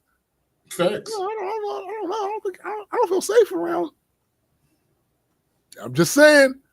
Yeah. Look, I've seen it happen to people on jobs before. Well, sure. I've seen shit happen. Like I worked at Baltimore Spice, and you could clearly see the demographic difference in this place because on the floor, blacks and Mexicans. Up in them offices, mostly white people. Mm-hmm. Sometimes they'd come down when there was some order that needed to go out, they need to check on it or whatever for the sales, because they still in sales and all that. Most time they stay up there. Most time we stay down there on the floor, right? The times where those two things met, there's been issues. If somebody from up there comes down here too long, might be some issues. Somebody down here inevitably is going to think they're in charge of something they're not. And they thought, this is my time to approach them about some shit that's going on with me with this, man. And then, I can get a little stupid. Vice versa. If I stay up there too long, it can happen to you. They get to know you more than just a random face down there. Then they start looking at your shit. They start looking at your work record there, and how many days you was late, and all this stuff. Yeah. One time in particular, one dude, forklift driver from a temp agency, really good brother, came to work every day like he was told. Nobody ever had to search for him. Like, yo, I'm waiting for product up here on the tier, and ain't nobody. None of that. Right. And he was promised by Superman, Clark Kent. I forget the dude's name, but we used to call him Superman because he looked like Clark Kent and shit, right? He was a supervisor. We promised him, when you do your time, we're going to hire you full time. We want the temp agency to make sure they get their money for the amount of time you're supposed to be here, that they have you contracted to be here. So once that's up, we're going to hire you. Dude bust his ass every day, never late, never took a day off. That wasn't supposed. We wasn't supposed to take a day off. It was pleasant to everybody, helpful. And then when that time period went away, guess what? Guess what? They sent him back to the agency. When I say this man was heated, I don't know how many different ways I can say that actually fit how heated he was. I don't think there's a word in English language, right? How heated he was. And he did the one thing that I said earlier, not a good look. He went up there. He went up there to the office. And he was up there too long. He first went in there. I'm sure it was polite. Excuse me, there must be a mistake. Because I was promised a full-time position, and all I had to do was keep my nose clean. And they said I was going to get this. And now I find out I'm being sent back to the temp agency, and I got to start all over again someplace else. One thing led to another. He ain't like what he heard. He ain't like the hemming and hawing and all that other shit. And he got loud. Yo, Mike said, did they have to measure his anger in Kelvin? Yes, 100%. Bruh. We're talking surface of the sun, right? So he got loud. Then they got loud. But they didn't get loud for the same reason he got loud. They got loud because they were trying to get their point across. But see, when you come from these spaces, getting loud, when I'm getting loud at you, is interpreted different. He's already upset. So now he's getting loud because he's upset, but he's also getting loud to turn up on that. Look, take one of you little motherfuckers out in the parking lot and beat your way. And listen, this ain't, stop playing with me. Stop playing with me. They not getting loud for that. They're getting loud to get their point across. Right. But he's interpreting that they getting loud saying, I know you ain't just. They threatened to call the man. He wisely left. What he should have did after that point was go home. He should have went home. You know where he went at? He went right down the street to the bar. And he had a drink. And he had another. And another.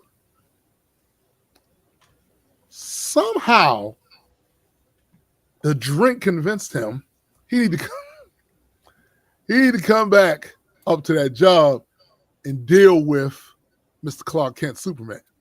All right?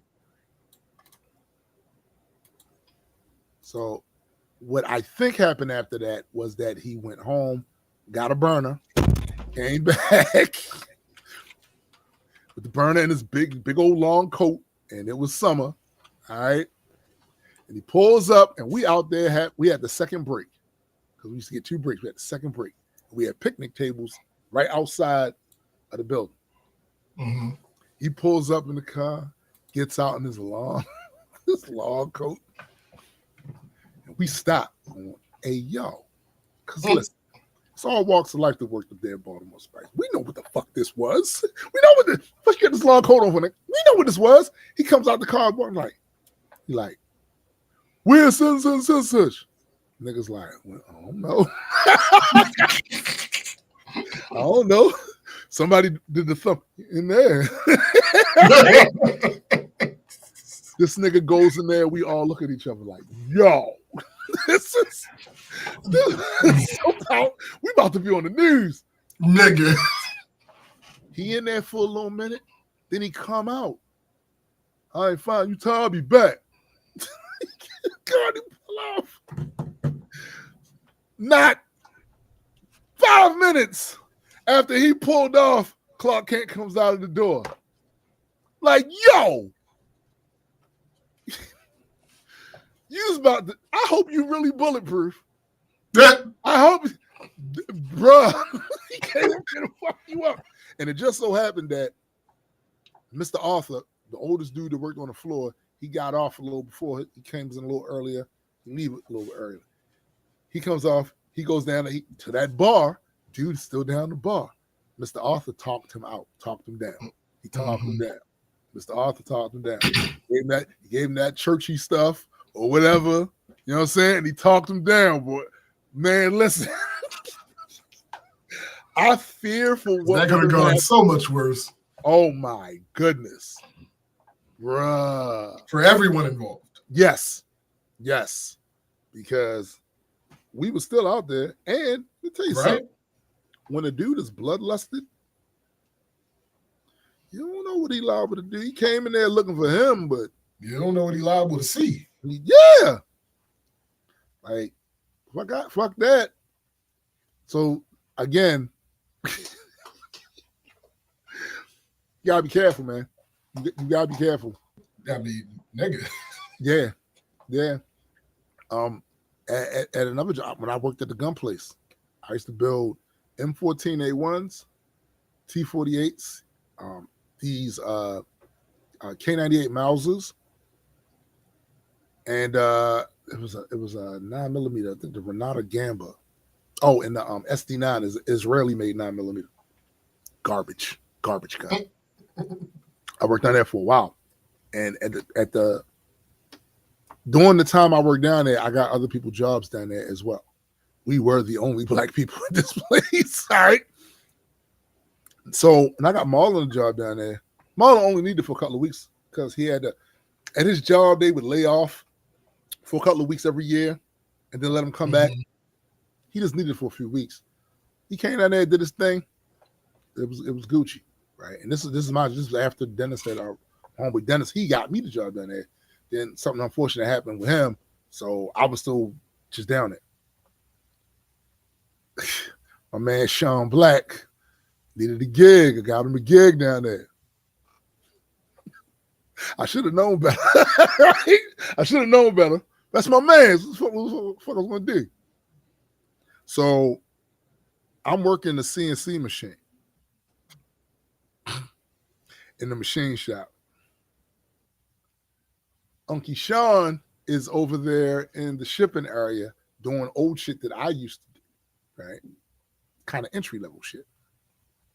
It was a Friday, so they do the gun shows every weekend.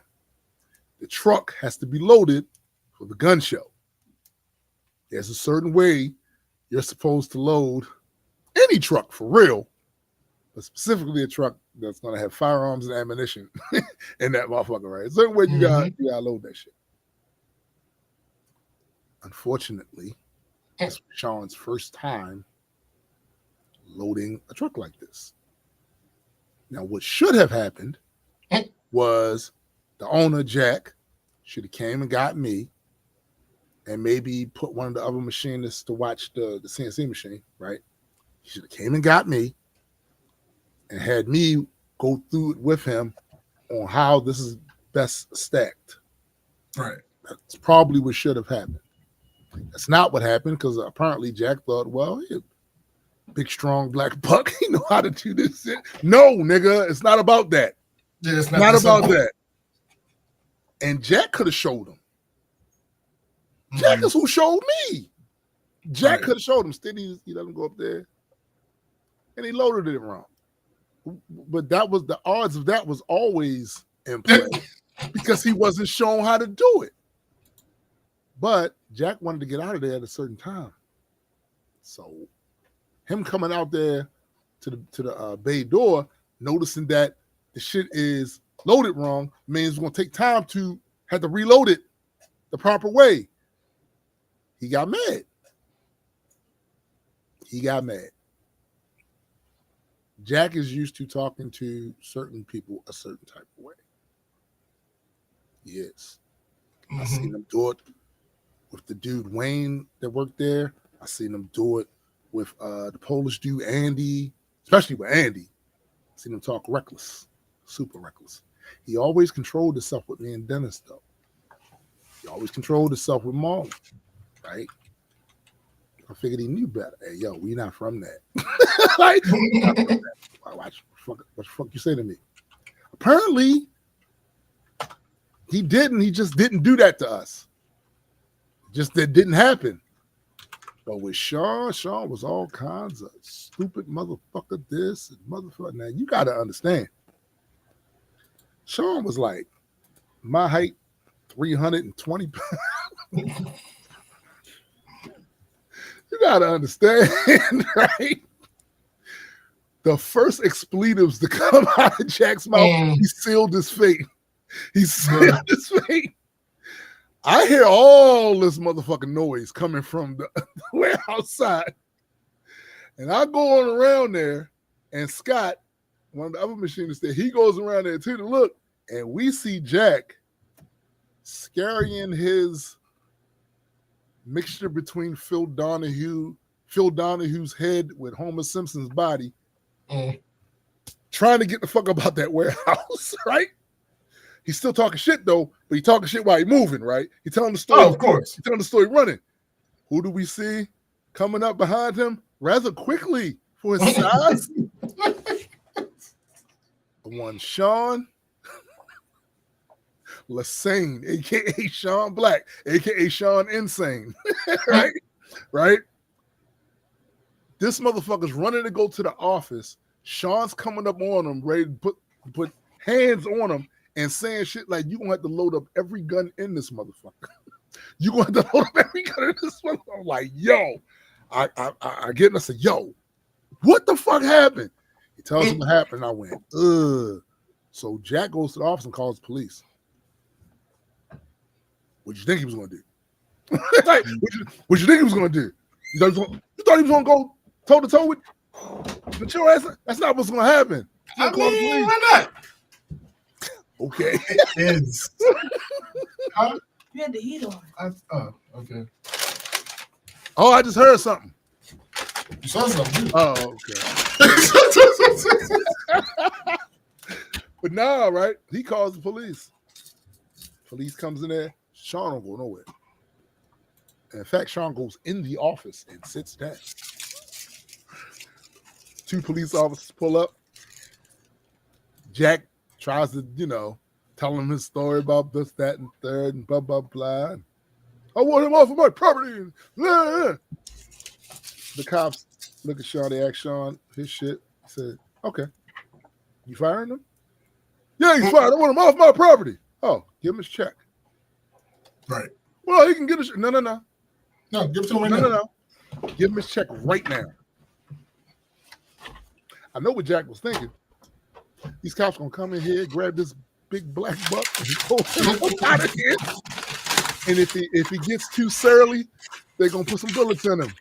I know that's what he was thinking, or at the very least, beat him with some billy clubs or something, whatever. I know that's what he was thinking. Right. Nah, it's not what they did. It's not what they did. It was like, hey, if you're firing him, give him his money now. Yeah. And then you ain't got to worry about him coming back down. Right. That's actually how that's supposed to work. Calm to sit down and prevent some shit from happening. Right. It's a little hard to stay angry when you got your money. Hey. Just saying, a little hard to stay mad when you got your money. But I told Sean afterwards when we back in around neighborhood, I'm like, yo, those police didn't have a clear mind. This is a gun place. Mm-hmm. Disruptions that happen here, they don't take that well. So much to the point where they had a certain alarm system that was so sensitive, rats could set it off. Right. And every time it went off, the police came up there. Every time. I remember coming there early one morning, earlier than my usual shift, and I bang on the warehouse door to get the attention of the people in the machine, and the shit go off. And here come the police. Here come the police. Here come the police. Like, you really, man, fuck them. Okay. I ain't here to argue with you. Do with that information what you will. I'm just trying to look out for you, brother. I don't want no smoke. I'm just right. letting you know. I know who you are. They might not. They don't know who you are. They don't know. You know what I'm saying? Either they don't know, don't show. All right.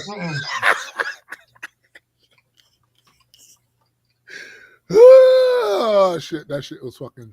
I look back at it now and laugh, but at the time, yo, when I heard man, because like that where that warehouse was, that part of the warehouse, there's the security room. Security room is where all the bulk of the crazy ass firearms is at, right? Mm-hmm. All back there. Like we had some, of course, out there in the machine shop, in the test firearm room, shit like that, right? But most of, if somebody was a break in there, they really just practicing if they don't get in that security room. It's just practice if you don't get in that security room. That security room had everything.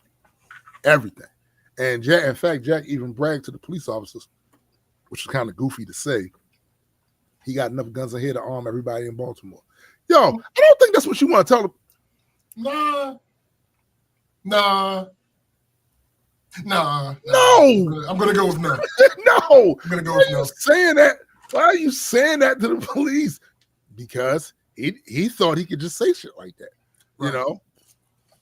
Oh, they wouldn't take me to be a criminal, but a couple of years after that, though, some shit came up missing about it there and ended up at East Point Mall. Just saying. And they knew it came from there for a lot of reasons, but particularly because at that time, them SD9s, no other company had those. No other company had those. The Arms Corps of America. No other company had it. So they came from here. All right, you know, ATF was like, hold up.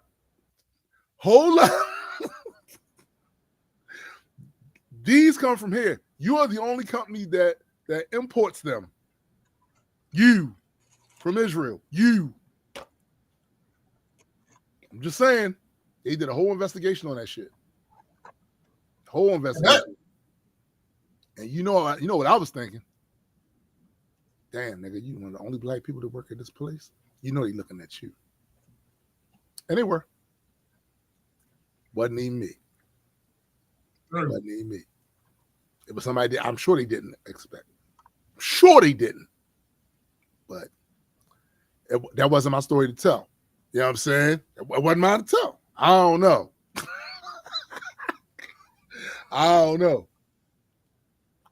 And, you know, it's unfortunate because these kids had those. There were kids out there at East Point Mall with those. Yeah. It's like 7 of them missing. Yeah. Crazy. But like I said, that wasn't my story to tell. Right. We don't do that. We don't do that here.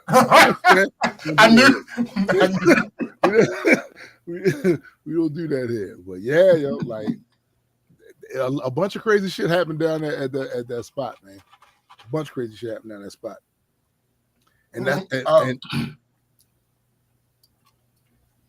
one of the other things was that I was curious about where Jack was at. Because there had been years. I think the last time anybody that I knew of saw him, it was my sister. Because my sister worked down there in the office for a little while. She saw him driving from somewhere. And he asked about me. And asked, did she think that she could convince me to come back down there and help him with some such and such? And I said, hell no, I'm not going back down. I like going back down there. This was years ago. And I was curious because I had an old picture. The dude, Wayne, the general manager, Cindy Wong, and some of it, I can't remember his name. They was in the picture. I was like, yo, I can't believe I still got this picture. Where Jack at? Thanks. So I start. Jack, freeze. Oh, that nigga had prostate cancer, moved down Florida, passed away. Okay. All right. So in the tale of Jack Freeze. Yeah, he was an older man anyway. When I first started working on it, he was an older man. Yeah. So. That reminds me. want to say dumbass of the week. It's only of the week because this week is when I found out. Right. So some VJ.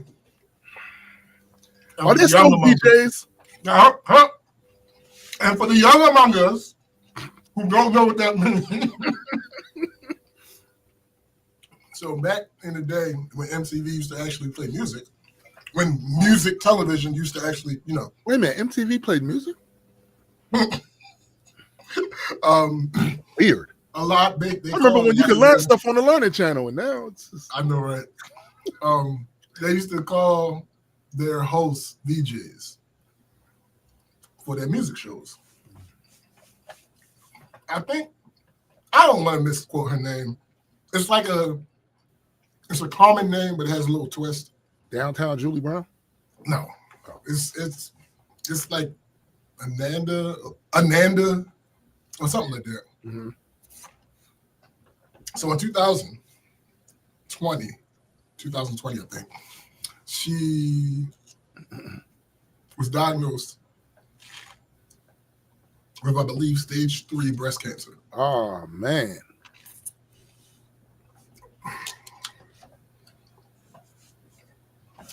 This week, I see an article where she has now found out she has stage 4 oh shit breast cancer because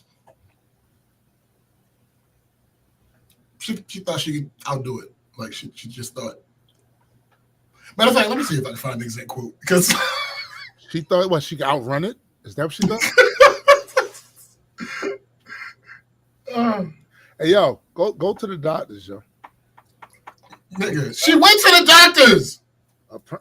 Listen, she different, but the rest of y'all go to the doctors, man. Like seriously, like she Amanda Lewis. Oh, I know who that is. Where is it?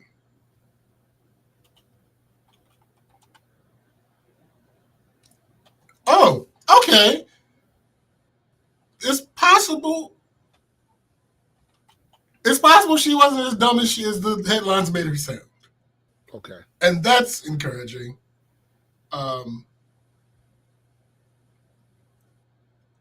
So I remember her. She's this is the one I saw. Okay. Former MTV VJ Amanda Lewis has shared that her breast cancer has metastasized and is now stage 4 after she decided to, quote, keep her tumor. Oh, jeez. Now,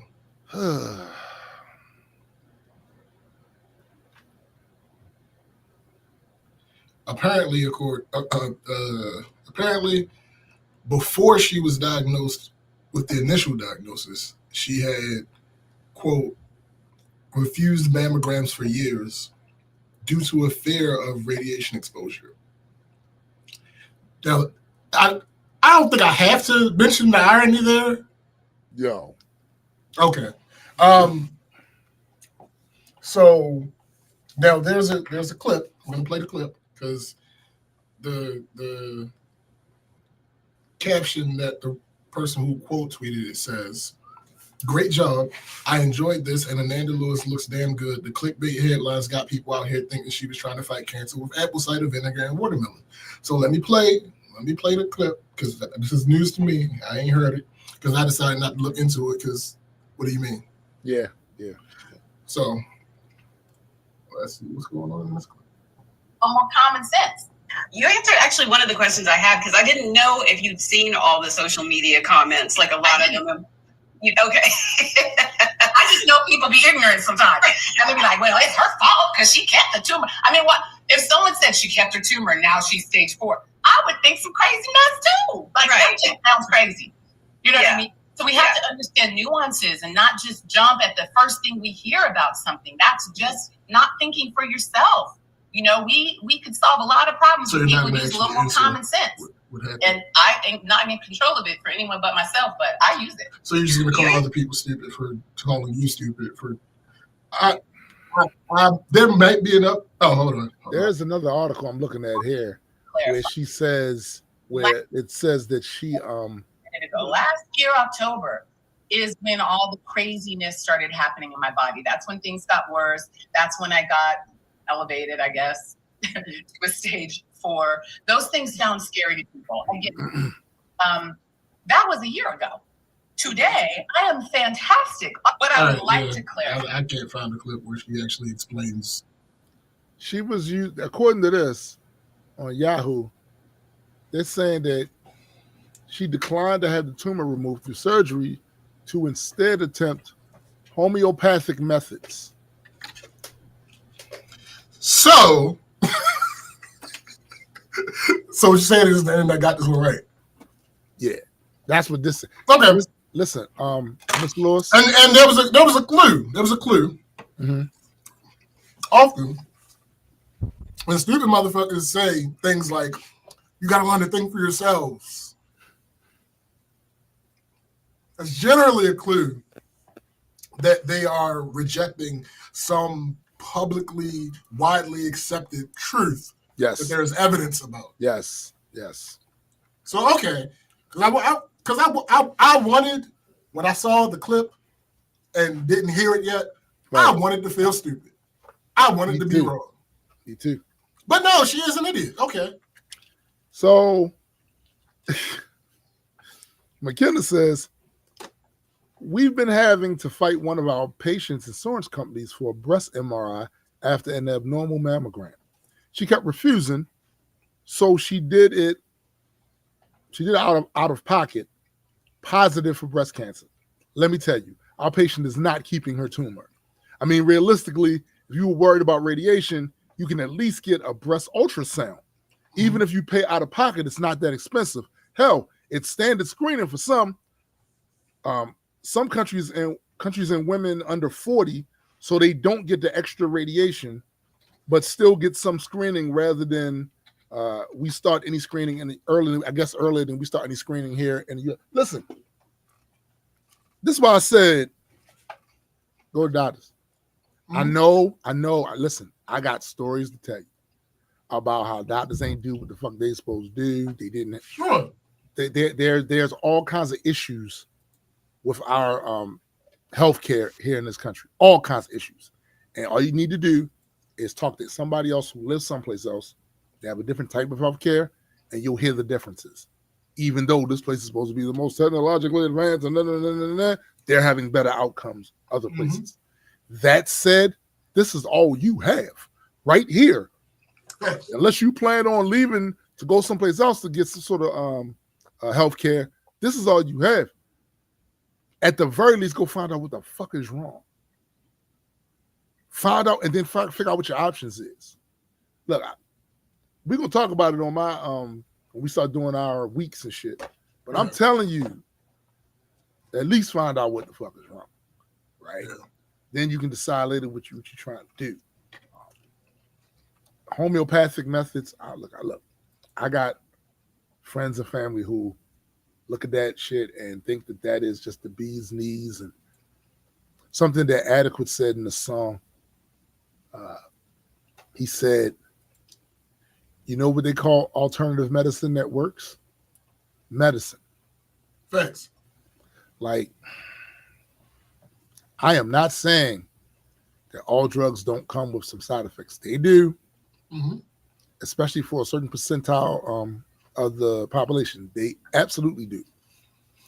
I'm saying to you that some of these people that are floating these things to you, saying that they're cures, are not. They are not. And you're going to waste that time fucking with that. The time that you could have used the shit that actually works and could have saved your ass. I saw a post in the wake of this foolishness that brought to light an aspect of why people do that I had never considered. I just thought they were dumb. Now, the sum of this is still them being dumb. Right. It's just a little more nuanced than that. Mm-hmm. And they were like, hey, guys, cancer is not some virus. No. It's not a bacteria. No. It's none of that type of thing. Cancer is you.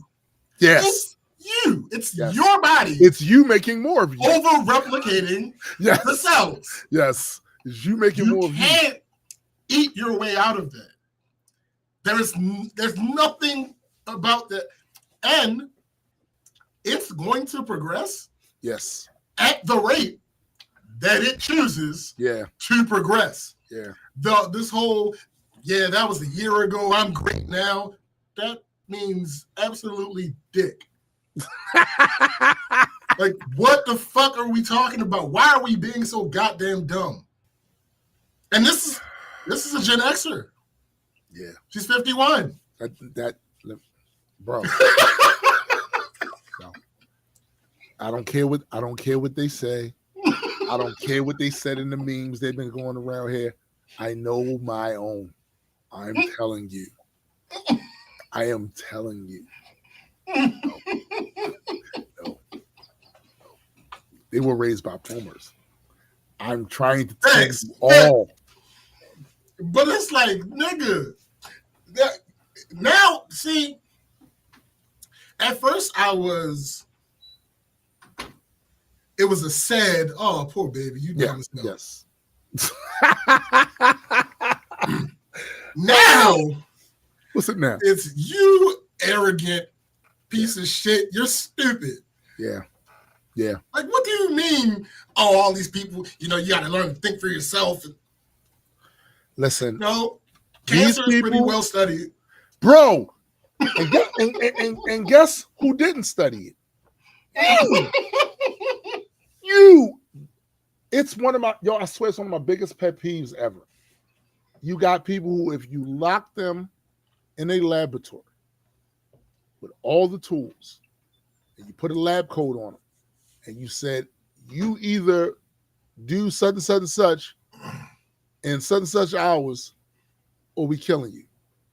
They die. Yeah. They don't even know how to use the equipment in there. They don't know where to do first. They died before we got to the deadline. You know what I'm saying? Like, like the sheer arrogance of thinking, first of all, I've heard this phrase used and it's just not, it's not true. You're not a natural scientist. You're not a natural doctor. Well, listen. Mike said I always hated that. I was trying to explain that to coworkers who were like, Big Pharma has the cure for cancer, and me, who has a clue, no, they don't. McKenna said, and Mike always hated that. What cancer? Each one is right. You can never have a singular cure for cancer, right? Well, okay, so some of this is Darwin's waiting room shit. Yes, it's like, you know what's the crazy thing about that is though? We have to accept that. Yes. We have to accept that some of this is just some of you motherfuckers aren't fit to be around anymore. Yeah, you're not that you are showing through your behavior that you do not have the willing, you don't have the predisposition to survive something like this. Therefore, you are being weeded out of the gene pool. Yeah. Sometimes you have to understand where someone's coming from in order not to burden yourself. That's very true. That's very true. Yeah. Because when I first saw the headline, I was like, damn, that's crazy, blah, blah, blah. And then I read a little bit. Well, I didn't read. I saw another post about it. And I was like, oh, she's dumb. Damn. Why she dumb? Oh, she's earned. And then I heard the video and I was like, oh, well, fuck her. Right. Because that's dangerous. You still have some type of celebrity. Yes. Your name, even though you ain't been on TV in 30 years. The moment you said Amanda Lewis, I knew who you was talking about. Right. It's like, what? Listen. And the thing that's crazy about that is something that I had to come to grips with a while ago, is that I don't have the skill the reach, the access to change a large percentage of the population, even with music that's heard by a bunch of people. I don't. There was a time though that I figured this is worth a shot to do, but I realized that's a conceit. Even if you were, even if I was more popular than I was at my peak, you can't. It's not that at her, what she could do though is absolutely do damage, because it's not just the platform, it's what she's leaning into. There's already a thought out there that's that. There's already a thought that's that. And then she, with whatever little notoriety she has, she confirms it for them, right? Anybody listening to me already was leaning towards understanding that they're not a doctor, that they're not a scientist. They was already doing that. You know what I'm saying? Like, same with her. She just pushed them like, see? Even the name the Lord knows. Oh, okay. All right. Well, here's the thing about that. She probably had more money than you.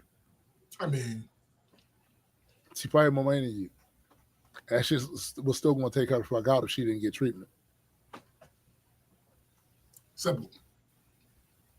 Very simple. Kinda is. And that's the thing. That first clip that I played, and I don't know. Again, do you know what's the date on that article that you saw? It is October 18th, 2020. God damn it. Never mind. I was about to say, I was going to say, like, you know, it's been a while since she's been on the big screen.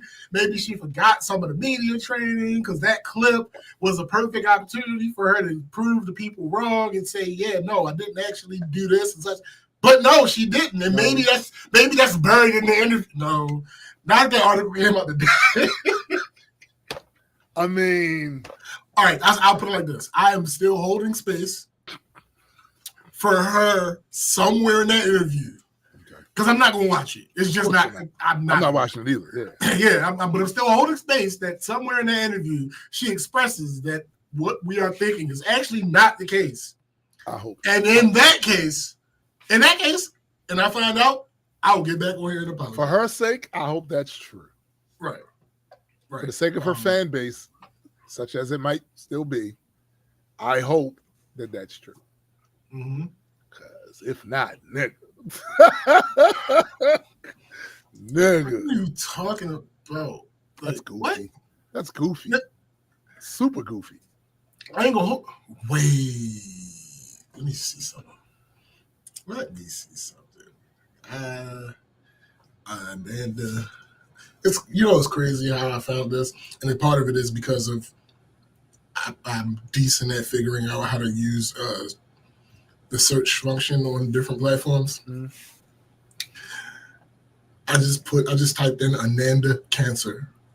Damn it. But let me see. Let me bookmark this and then open Twitter on my computer. Good old Okoye, still running strong. I ain't gonna hold you. I have this irrational fear, and maybe it's not that irrational. That my computer's about to go up. Oh no, I have that fear every day. Yo, I literally have that fear a month after I get the computer. Even the computer's new, like facts. This shit gonna do some stupid shit. Stupid shit. Let me see. Bookmarks. So I can grab this YouTube link. Copy link address. That's a fact, McKenna. Much less people seem to forget we didn't even fully sequence the human genome until I was alive. And she's Gen Z. That's a fact. Facts. That's a fact. All facts. That is a fact. Let's see. link. YouTube. Uh-oh. It's not letting me do it. Oh, that sucks. Said, screw you, man. Apparently. Hold on, let me double check that I got the right link. You're not the boss of me, man. I mean, apparently.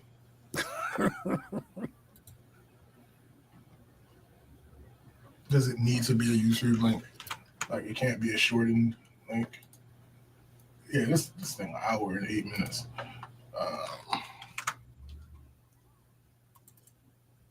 Invalid URL should be a direct link to a YouTube video. It is a direct link to a YouTube video. Right, hold on. Let me try one more different thing. Share. Copy link. This sounds like a fail. Upcoming fail. Yeah, it's not working. It's clearly. Hold on. Let's try this. And YouTube. You're not the boss of me now. Yeah, that's not gonna work. All right, well then I'll never know.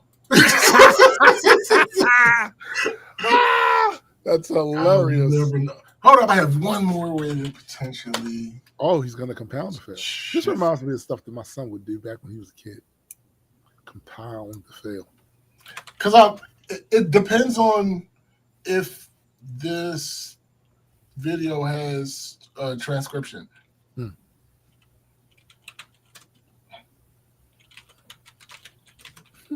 Can you sum this video up for me? Using Google AI Studio? Yo,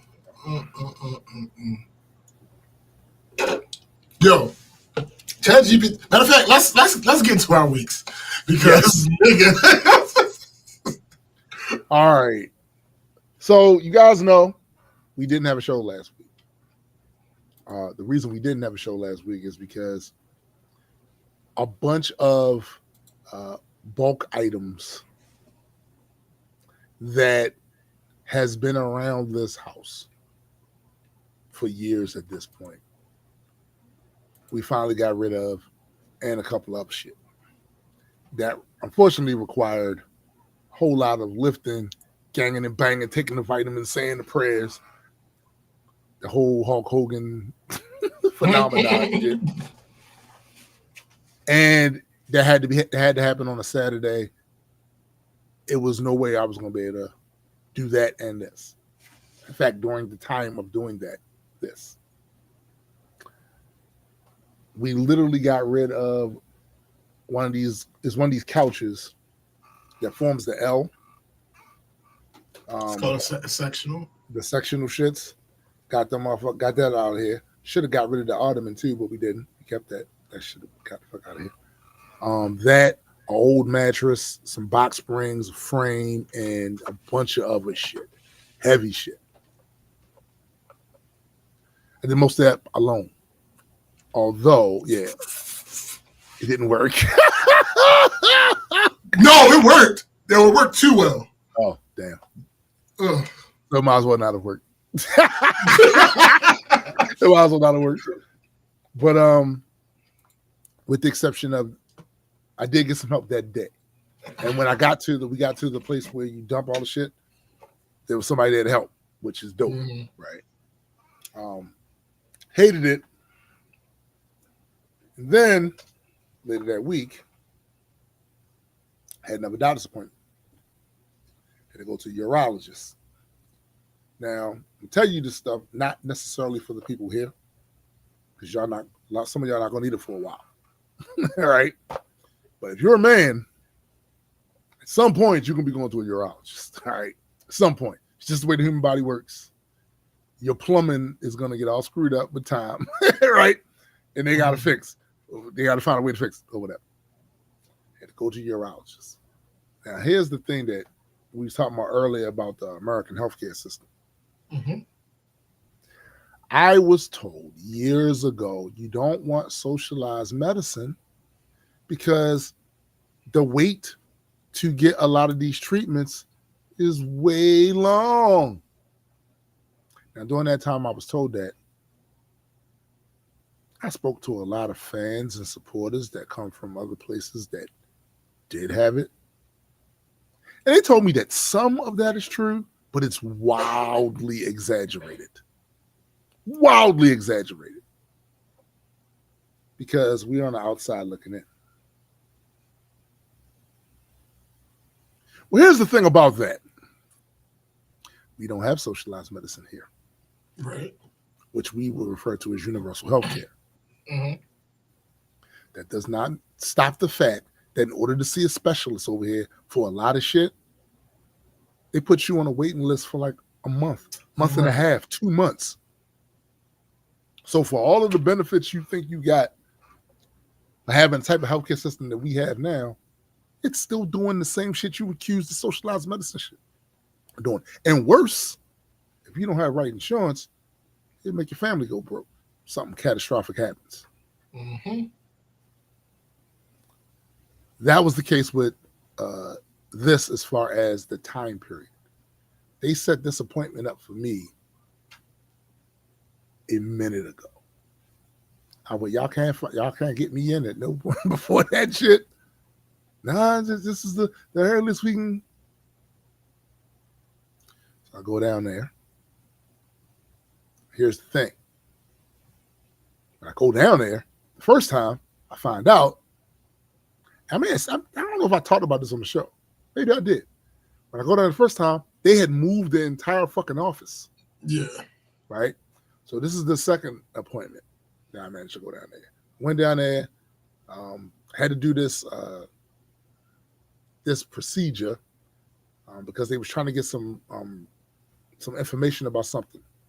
And it's called a Euro cuff. I had to do the Euro cuff thing.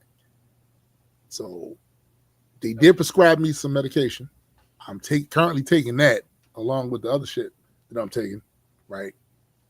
And I can't say that it's helped, but they did say it would take a little minute for it to, work a shit in your system. However, the side effects, right on time. Right on time. Headaches, fatigue, like all that happening right on schedule. You know what I'm saying?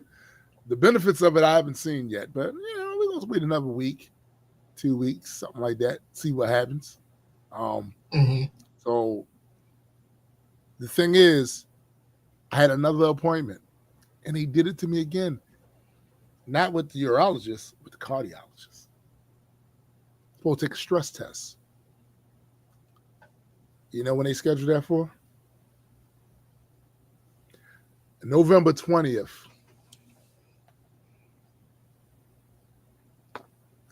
Do you know the amount of things that can take place between now and then? I'm just saying. I would like to know what the fuck is going on before then, right? And I've taken the stress test before. Taking that. Right. So I know what it entails. And I know your blood pressure has to be at a certain, or they ain't not even going to let you do it. Right. So I think my blood pressure is pretty okay because it's being handled with medication, right? So that part I'm not worried about.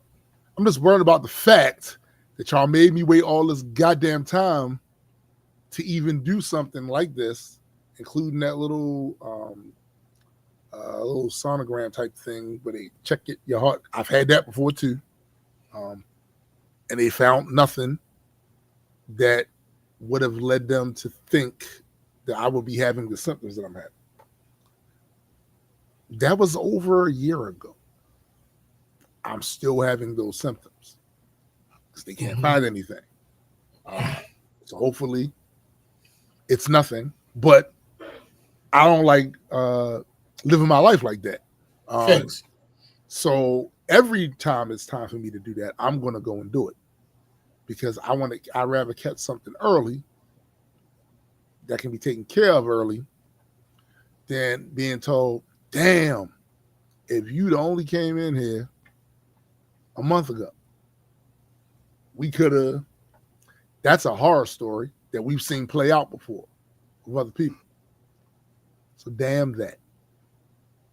So anyway, we replaced the couches that I told you about earlier. We got rid of.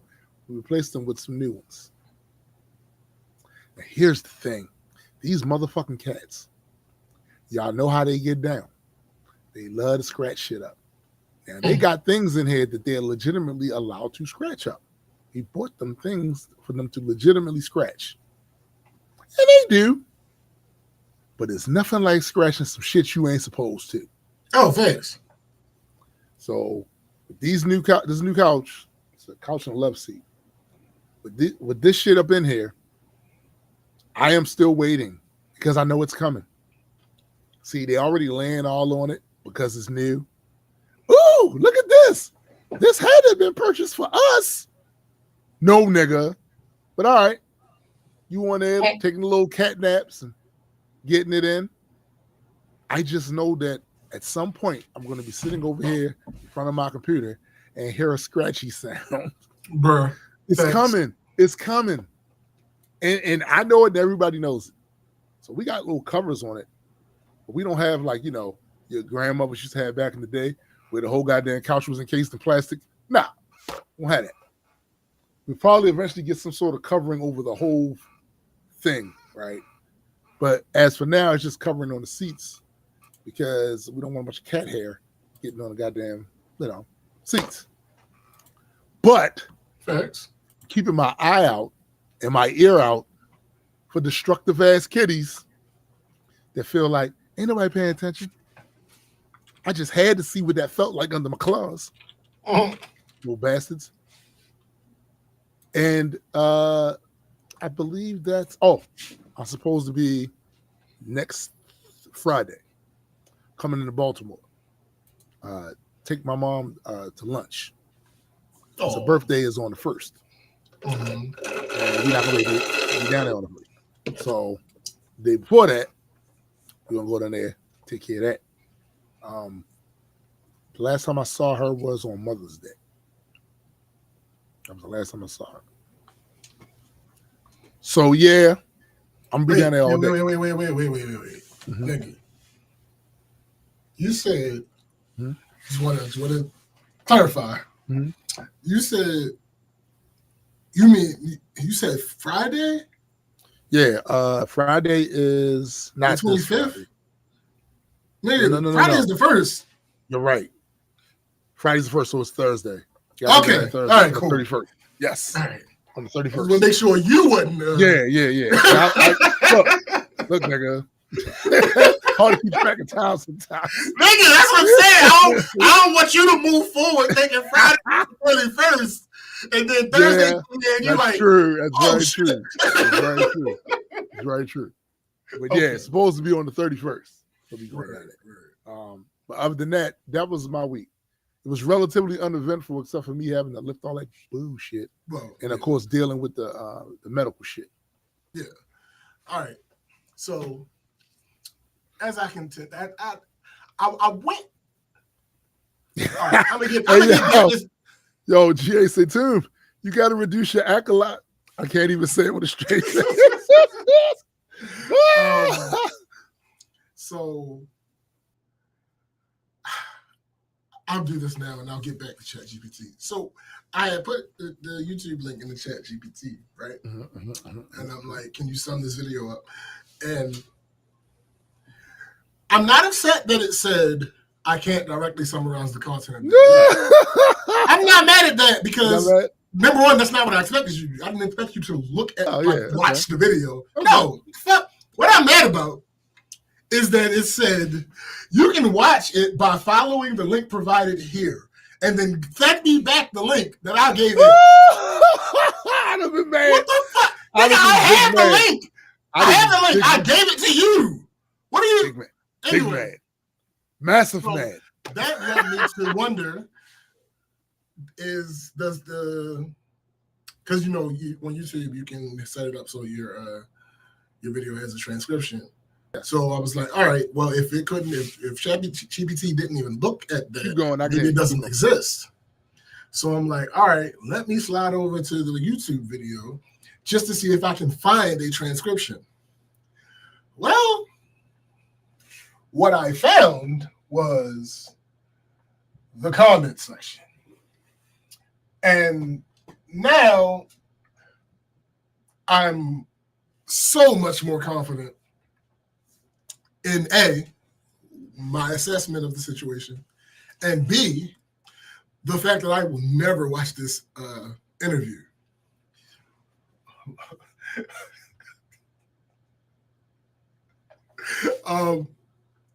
So let me read these comments to show y'all, to give y'all an idea. Oh my God.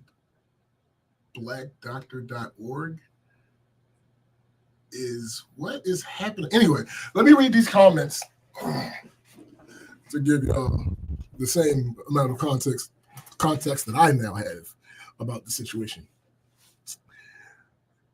Comment 1, I love what she says about going quiet for periods of time. I can totally relate to that. Not on any particular topic that we were talking about, okay? I'm glad I watched both interviews entirely. I get it, okay? I totally understand everything she's saying. I'm doing the same with my diagnosis. Mindset is so important, and I don't accept those labels that are put on me. So I don't need to explain to most of you that are listening. But is it possible that having a negative mindset about a diagnosis can make things worse? Absolutely. 100%. We're not even going. However, again, cancer is you. You don't have any cognitive control. It's completely involuntary. Right. Okay. All right. The next one. Thanks for this interview. I really couldn't understand the vitriol she received for her treatment path. The comments were really strange and ego-centered. Ananda is one of my favorites. Hers wasn't ego-centered? Hold up. Hers wasn't ego-centered? Nigga. Okay, another one. If health insurance would have paid for holistic natural treatments early on when I felt the lump during my breast self-exam, I would have never done the harsh treatments.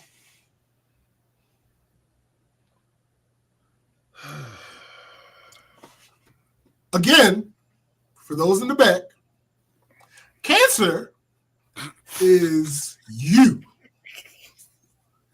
Cancer is you. No, excuse me. Rephrase that. You are. There are things that may contribute to cancer developing inside of your body. Yep. 100%. Radiation. Yes. However, certain levels of mercury or whatever the case may be, like there are things, right? And maybe it's semantics, right? But I feel like it's not semantics because the people who are using this word in the place of what they likely really mean. You're getting there. You're I feel like the people who are using this word in place of what they may potentially really mean don't know the difference between the two words. So treatment and lifestyle or diet are not the same thing. No. Treatment implies that you can solve an issue that has begun. Right. Lifestyle is preventative versus Yep. versus trying to have a solution to something. Right.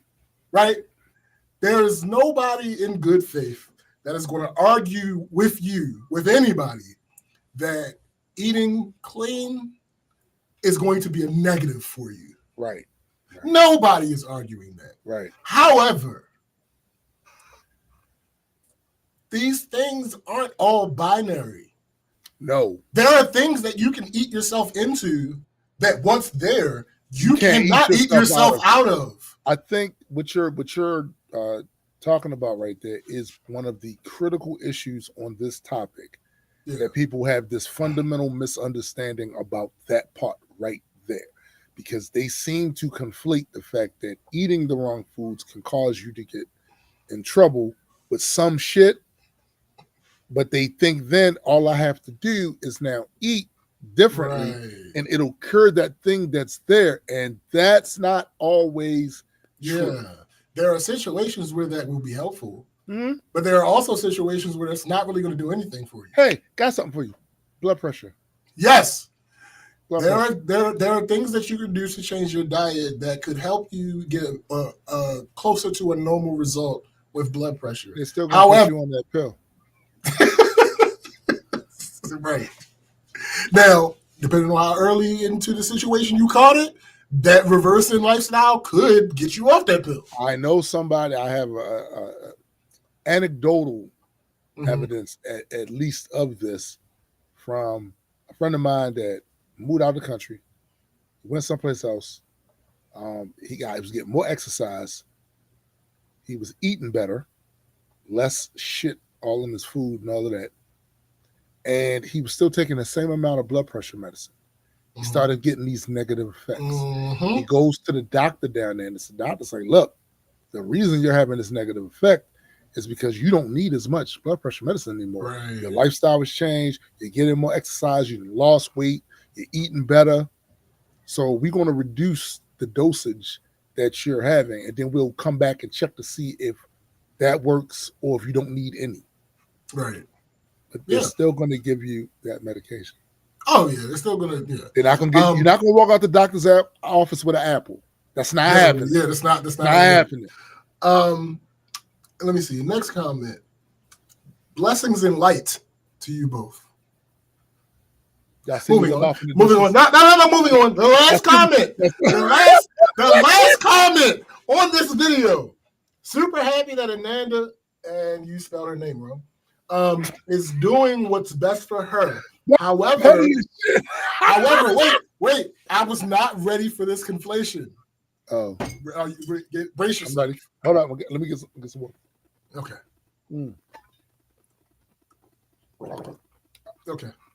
Okay. However, integrative medicine is for rich women only. It's not feasible for working or poor women. This is the bald-faced truth. So, for those of you who don't know what integrative medicine is, and I had an idea given the context and the rest of these comments, but I was like, let me look it up anyway. Integrative medicine is an approach to healthcare that includes practices not traditionally part of conventional medicine, such as herbs and supplements, meditation, wellness coaching, acupuncture, massage, movement. Yeah, so what? Basically the same shit we was talking about in the beginning. And the idea, okay, never mind. Let me start. Y'all got it. All right. Fine. Y'all got it. Fine. Y'all got it. I can't even. The waiting room is full, but it won't be. Facts. Relatively quickly. By the nature of what y'all are waiting for, this is going to be quick. Positives among this, two, but they're really one because they're tied together. Positives of this revelation of me stumbling across this video and deciding to do a cursory overview glance is that is literally all the comments. It's only 15 comments. Oh, nice. And I can't see the amount of views, but this channel only has 1,600 subscribers. So this isn't propagating to the vast masses that some of this shit tends to reach. So, and a part of that is probably that it's an hour-long interview. Hey, man, listen. Lessons in light, because... All right, anyway. Moving on to yo, hold up. I am so tired of y'all, yo. I am, man. With that fucking woo. Get this woo the fuck out of here. Anyway, so back to ChatGPT. ChatGPT Canvas is a potential game changer, but I gotta fuss about OpenAI. Gotta fuss.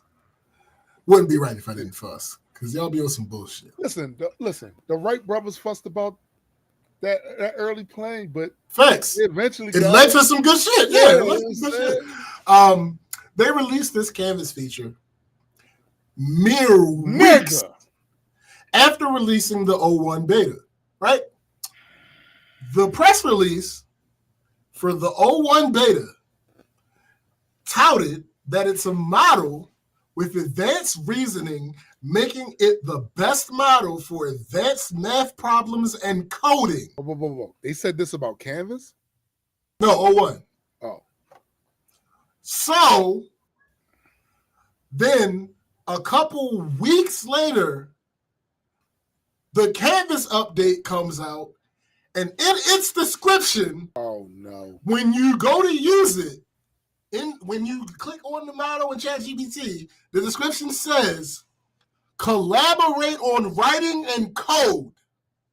And guess what is not in the 01 preview? What's that? Canvas mode. Of course it isn't. What the fuck are y'all doing? Why the fuck would you introduce a feature that makes coding easier separate from the model that you release that makes coding better? Bro, I'm here to warn you. Okay. So I'm trying to be fair. I swear I'm trying to be fair. Canvas works in pieces. Yeah. Please do not think you're going to put a big old PDF or whatever of shit in there and it's going to get it. I am here to tell you, I have pulled out beard hairs with this motherfucker making up shit.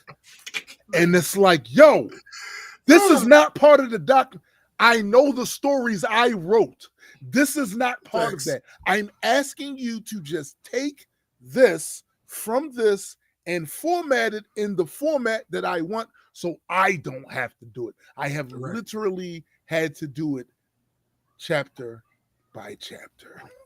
Because if you try to, you'll get to the fucking 8th chapter and realize it's telling its own story. Yeah. So more on Canvas. It's definitely the concept. The concept is definitely a welcome change to the productivity of ChatGPT. Agreed. But again, that is when it works. Agreed.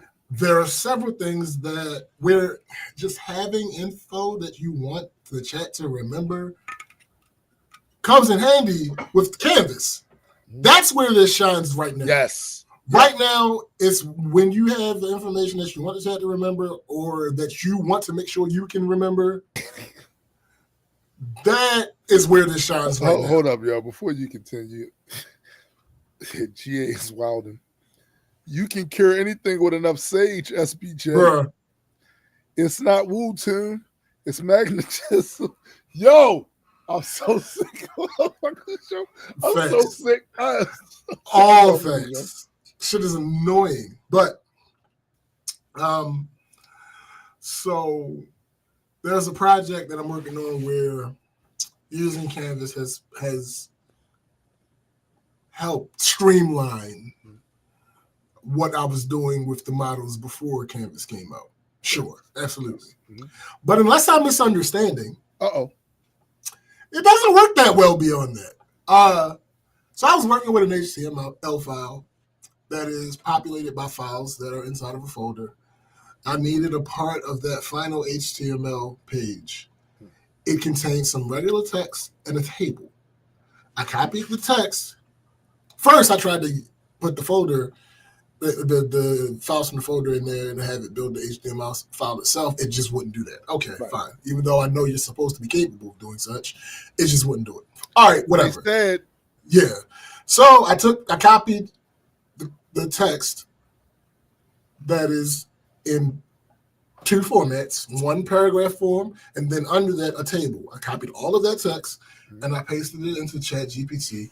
I told it to create a canvas. It did, but the table format didn't copy over. So should be no problem, right?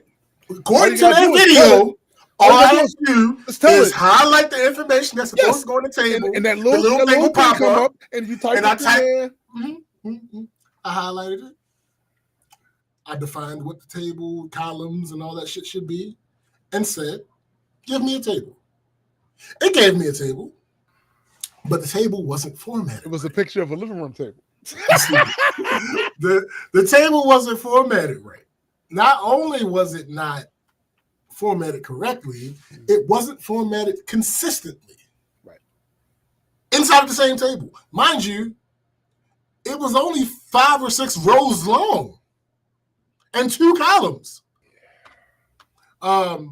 It first erased all the formatting that the text had originally, which is not what I asked it to do. Oh, I know what you're talking about.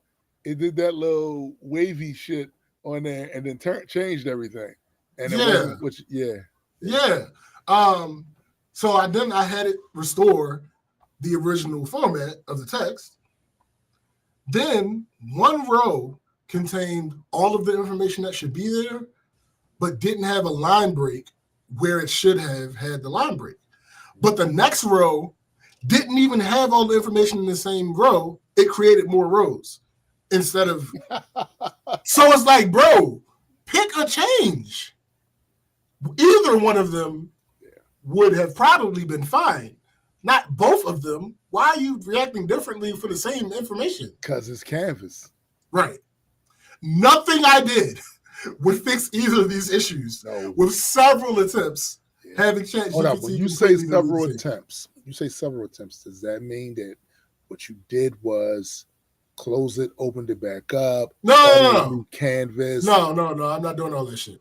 I shouldn't have to do all that. It is a feature that should not require you to refresh your entire browser.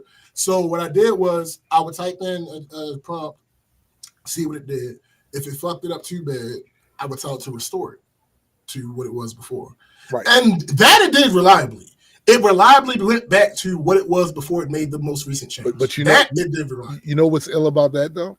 What's ill about that is it knows how to do that perfectly. Right. Because it knows it's gonna fuck up. That's crazy.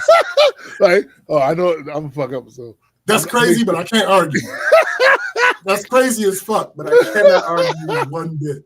Like it just went back, it went right back to what it was previously. And it's like, all right, okay. So after several times trying that, including times where when I would tell it to change something, I only highlighted the information in like 2 rows. It would delete the entire table. Why are you deleting the entire table? I didn't highlight the entire table. I've literally. What is happening? Everything you're saying, I have literally experienced it. So I am. It's annoying because there are a couple projects that I am working on that at this point are a little too reliant on the models doing what they're supposed to do, that if I chose to move forward without using ChatGPT at all, it would take me so much fucking work. I understand. To do.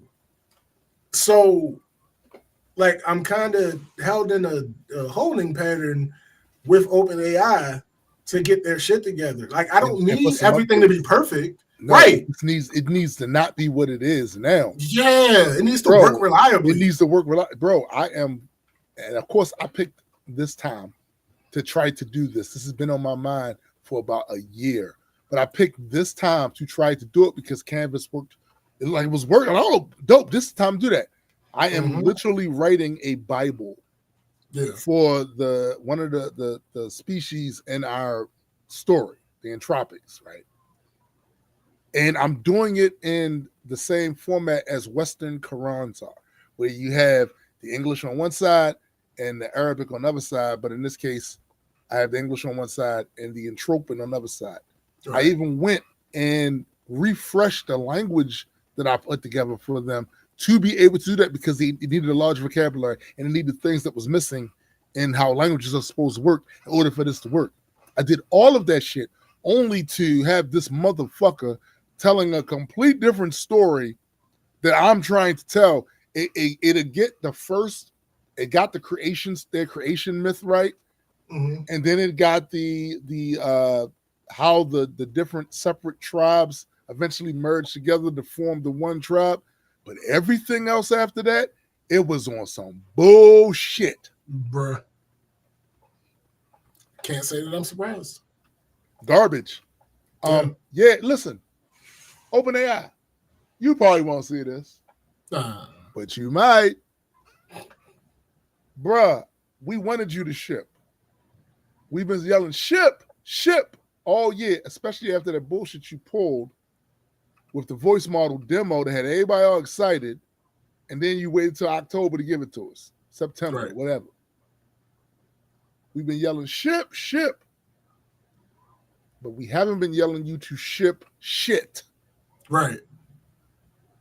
Especially when there are other companies out here that are shipping quality.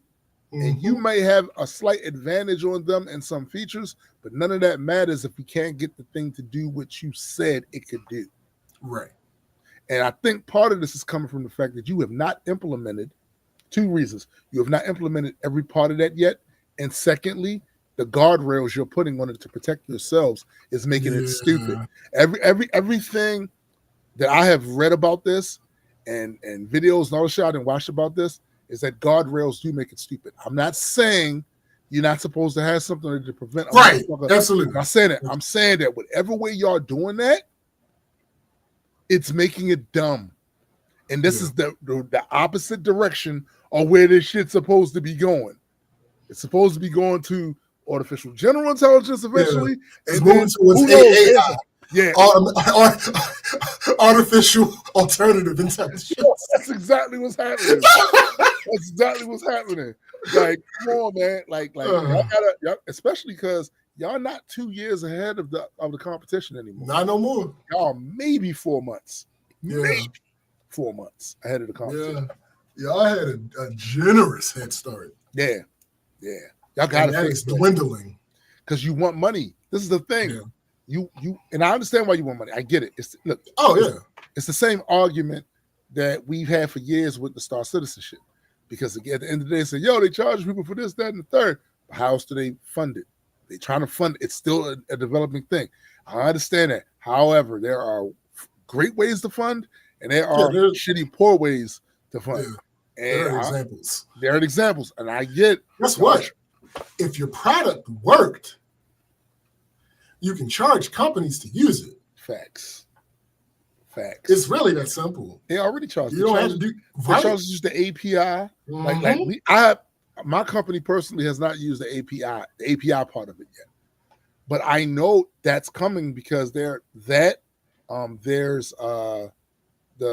Minimax text and image to video generator shit.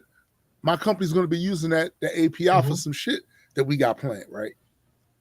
But at least that's working. Right. I look at that ChatGPT API, I'm like, I don't know, y'all. I don't know. Right. I don't know. Y'all niggas wildin'. Get y'all shit together.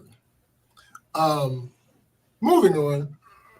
So, construction and traffic.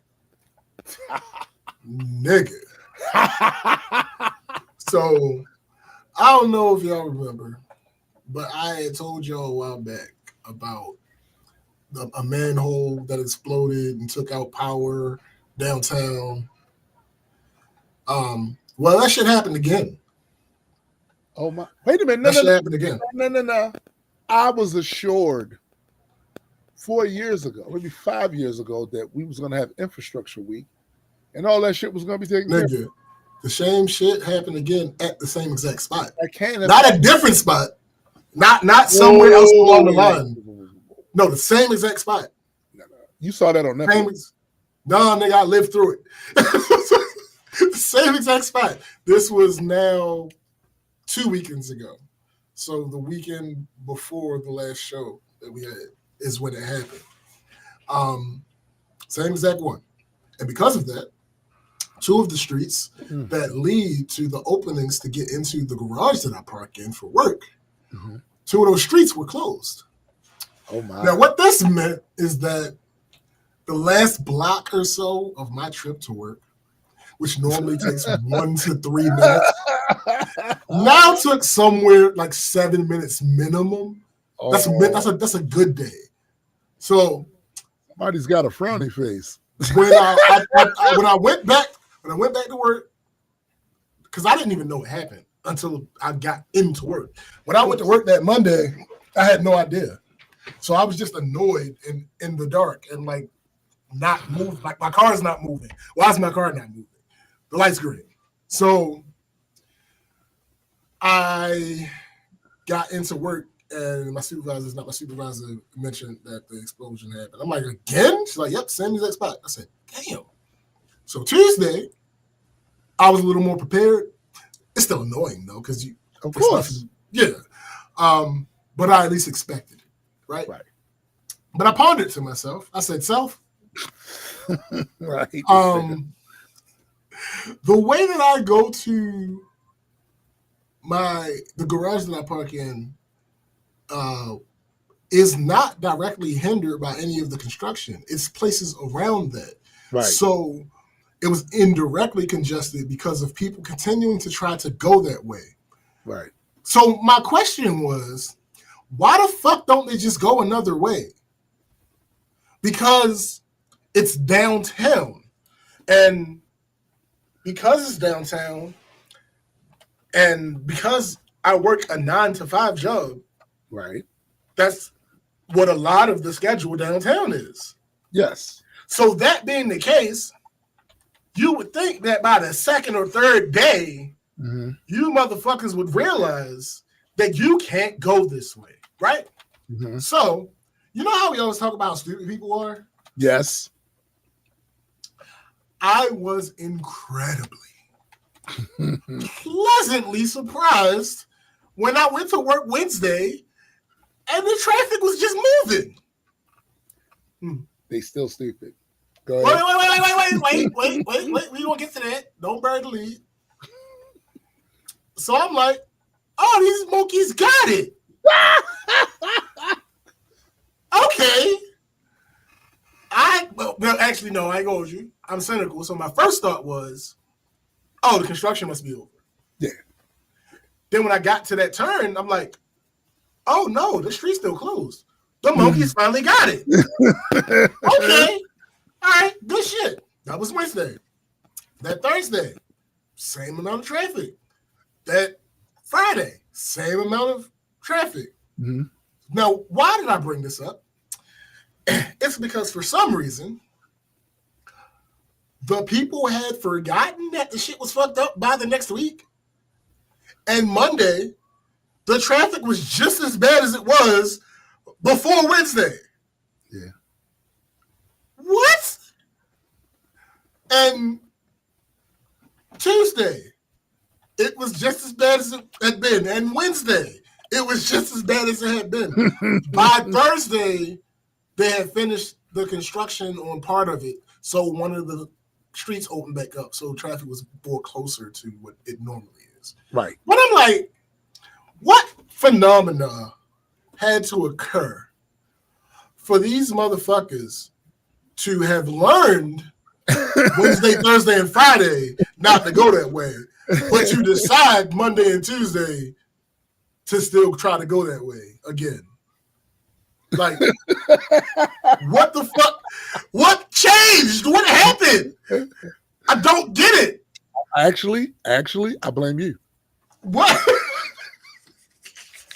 Not for what they did.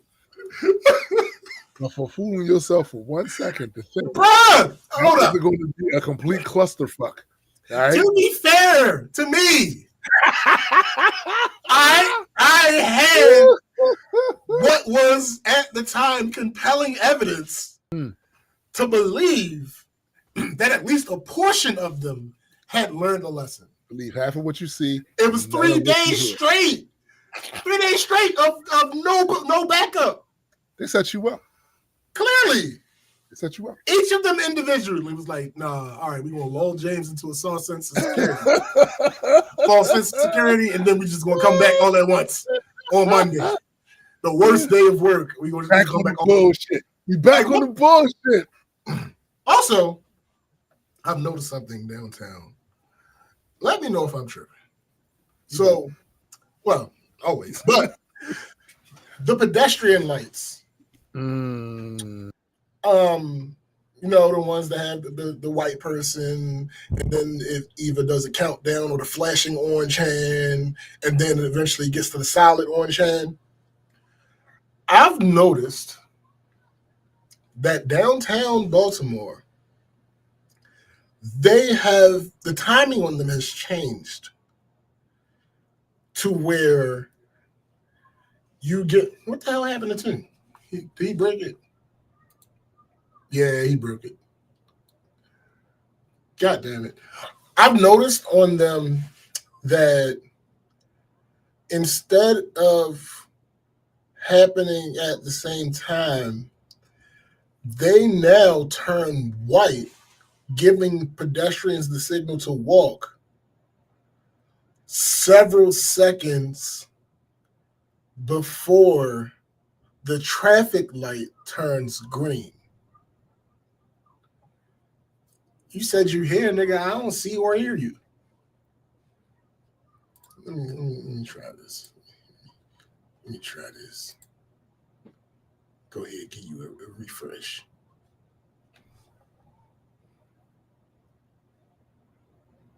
Nah, I still don't see you or hear you. But yeah, like it.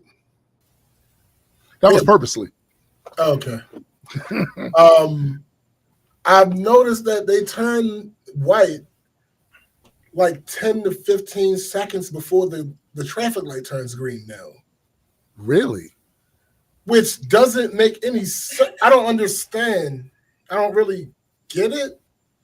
I mean, my suggestion to you is talk to somebody. Is that happening everywhere? No, just downtown. Just downtown. Everywhere else, it behaves like normal. They turn white at the same time the traffic light turns green. Right. But for some reason, downtown. There's always a lot of shenanigans happening downtown. Bruh! And I've seen people almost not get into accidents, but I've seen people almost run red lights because of this, because right. They see the pedestrian light turn white and they're thinking that, the light is turned, and they start driving. Mm-hmm. And then they slam on their brakes real quick because they realize the light's still red. Right. I can imagine. It's like, why would you do? I don't Is that an attempt to try to force you to give pedestrians the right of way if you're turning? But now is that the effect that it's having? I don't know. So since I've noticed it, I haven't really noticed any pedestrians trying to cross. They're probably scared.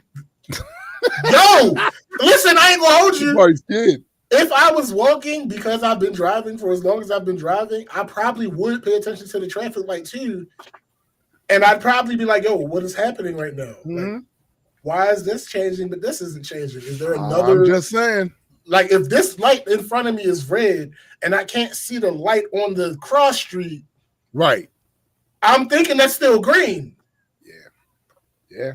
So I don't know what the fuck is happening. Like, I don't understand. What is happening? It doesn't make sense. It does not make sense to my brain. And it could be just, I don't know. I have no explanation. They broke it. I don't even know what it could be. They broke it. And it's like almost throughout downtown. I've noticed that shit. They broke it. Like, listen, on my way to work, on my way home from work, let me ask you this: the jobs. The last month, I'm saying month. Have you seen any differences and the amount of construction that's happening down there, or what they're working on? Outside of that shit blowing up, no. Did this happen before or after that shit blew up? After? It could have no relation to it. But I'm gonna put it out on. I'm gonna put that on anyway. It could be that. It could be that. Because but when shit be blowing up, B. No, when shit blow up, it's bound that life is gonna be different after some shit blow up. Facts. It just but seconds? It just feels wrong. Like all right, for instance, there's this one intersection that has a crosswalk as well as the regular ones. Mm-hmm. And that one, the pedestrian lights have always been different from the traffic lights because it's a heavy populated crossing area, right. And they have time like a minute or so where people were allowed to walk before the cars can drive. Right. That makes sense because it's a significant amount of time. It's enough time to actually get across the fucking street without having to rush and all that. That makes sense. No, this other shit is seconds. And I don't understand. It simply makes no sense to me. I has confusion. You should probably consult your cat. What's going on? It's like, why is this a thing? What is happening right now? But all right, so and work. This is the last thing I have. Mm-hmm. These motherfuckers. You know what really scuffs my Timbs? What's that? And by Timbs, he's not saying TIMBS, he's saying TIMMs. When people who need your help fixing something seem to know so much more than you about it. No. Now, to be clear, this is not to be confused with a person needing help with a specific thing and the person helping wants to talk about something else. No. That's not what I'm talking about. We are talking about telling someone with expertise in a given topic that their response to your issue is incorrect. These people deserve to be drawn and quartered. Emotionally, not, physically. No, nigga, no. Emotionally, they deserve to be drawn and quartered. Yo, I hate that shit, yo. I ain't gonna hold you. I hate that shit. And I hate it more when it comes from someone who I have a good rapport with otherwise. I know, because you know what it is? The reason you hate that is because you're used to communicating with them a certain type of way. Right. And you also see them in a certain light. Yeah. Right. And when that type of shit happens, it kind of erodes both of those things. Yes. And because I am so familiar with you, on top of being disappointed, the urge to cuss you out is stronger because we have a familiar type relationship. That's it. Y'all have no idea how many times SBJ has cursed me the fuck out. But most of the time, deservingly so. So we have a training center. I've been telling y'all guys about that. They got a TV. Now, I initially thought they got a TV. I initially thought the TV was for training purposes. It's a decent, nigga. It's a decent sized TV. Oh shit! This is a nice, okay. I initially thought that the TV was for training purposes, right? Because you hook the laptop up to the TV so that if you have multiple people in the room, all of them can see it clearly at the same time, and blah blah blah blah blah. Mm-hmm. Okay. One of the ladies calls me and asks me for the password to the Wi-Fi. First of all, no. I don't, and I take offense to the fact that you even asked me that question. Like you thought I was just about to give you I know, the password right? to the Wi-Fi. Like what? Right? What is happening? like I said, I don't even know what the fuck she thought I would give it to her. But anyway, she then asked if I could put the Wi-Fi on the TV. Well, could you? So I asked her, why? Why do you think the TV needs to have Wi-Fi on it? She said, so they can use it. Those were her words. So we can use it. Because she has this thing, and I've had, my relationship with her has been up and down throughout the years that I've been at the company. Mm-hmm. But overall, mostly, it's been good. Okay. But she is who she is. Her personality is her personality.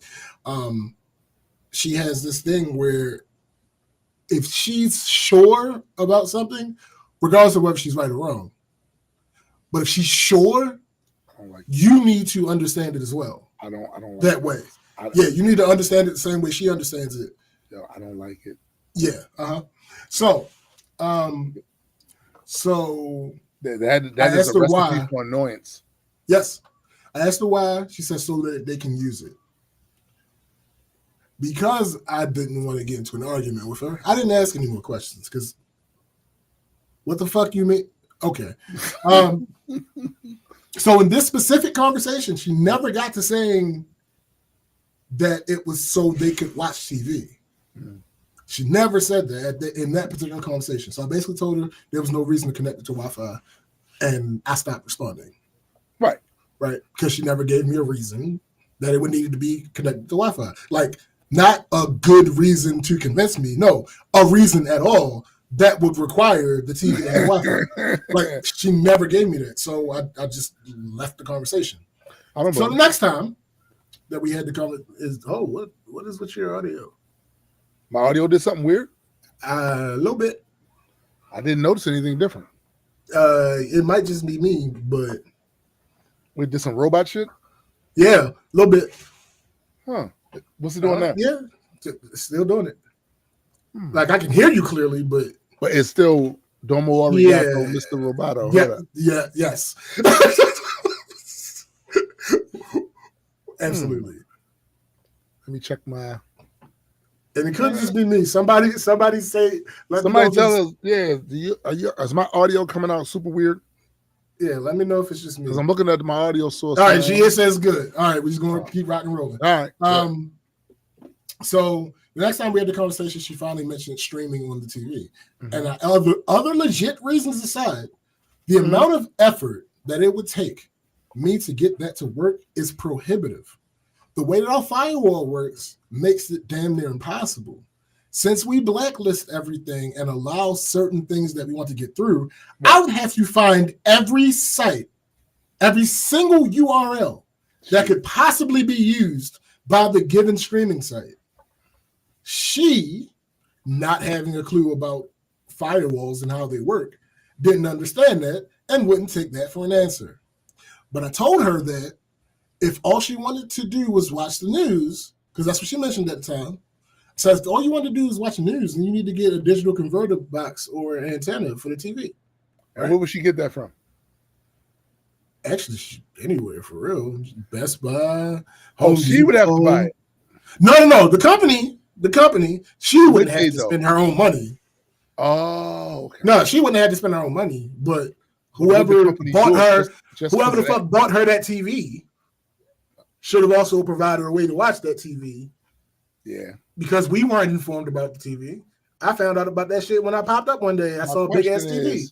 If she requests that, would they pay for it? I don't know. Well, here's the thing.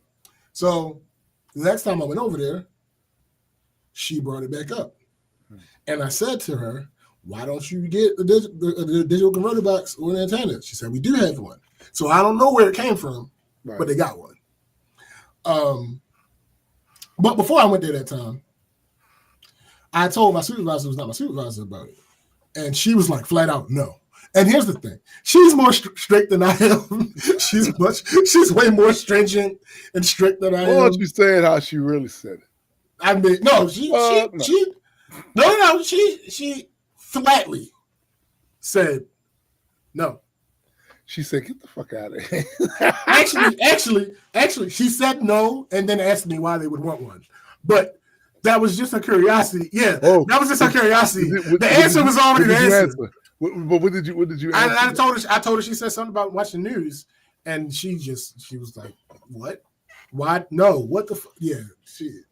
That's when she went off a little bit. See, because I wanted to know because, like, she said nothing work related, right? In that request, right? You know what I'm saying? Like, exactly. I want to watch the news. Okay. Right. Like, nigga. Yo, hold up. You want to watch the news?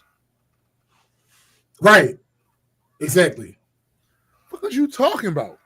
Right. So, like I said, I'm not as strict as my supervisor. Is not my supervisor. And the conversation ended with her telling me to ask what exactly it is that they were trying to watch. I said, okay. Because I kind of walked it back a little bit. Mm-hmm. They won't watch the news? So, well, here it is. So, next time I went there, she said that she tried the digital converter box, but channels didn't come through clearly. You stupid. But the channels didn't come through clearly. And like, I didn't say this at the time, but no shit, because you got it in the middle of the room, in a room that's below the ground level. You need to put that shit by the window. Like, what are you talking about? You older than me. You know how the fuck antennas work? No, they don't. Well, no. All right, to be fair, no, they have no idea how antennas actually work. They don't. But in the nigga, they don't know how their phone works, and they use it every day. They don't know shit. You're right. So I asked her, "What exactly are you trying to watch?" Right. She said MSNBC, which is news, but then she said, and HGTV. Hold on, no, we're not doing that. Oh, we are not doing that. You want to home shop while you at work? Now, here's the reason why I wasn't initially completely against it, right? Is because this is the training center, but it is also their office. Mm-hmm. And there are other locations in the job that have TVs that are to be used during their break. Mm-hmm. So because that's the case, I wasn't against that part of it. Like, it was just that, again, the way that you're asking to do it isn't feasible. It's not going to work that way. So that's why I suggested the digital converter box, because, I think you should be able to check out a little bit of news on your lunch break, sure. Yeah. But she got a phone. The whole streaming, there's always that. But the whole streaming thing is not going to work without setup. It's just not. It's simply too much work. So, but again, that's me. That's my thoughts. I don't run the company. I ain't got no control over nobody. You don't, but you do that sort of work so you know the amount of labor it's going to require to get that done. And she don't, but she thinks she do. Like, in her mind, she's thinking, it's a simple matter of you just putting the password in. That's what she thinks. That's what she thinks. That's not the case. It's not. It doesn't matter what you think.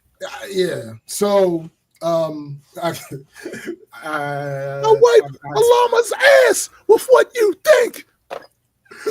I explained that. I explained it to her again, and I said, "Okay, let's do this. Tell me exactly what you want." She said the MSNBC and HGTV. I said, "Okay, I will go back and tell them exactly what you said." Yo, that's nasty work. She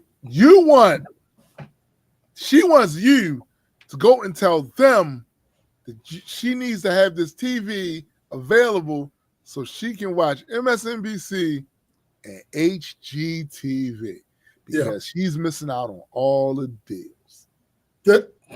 So what the fuck? I'm like, all right, I go back.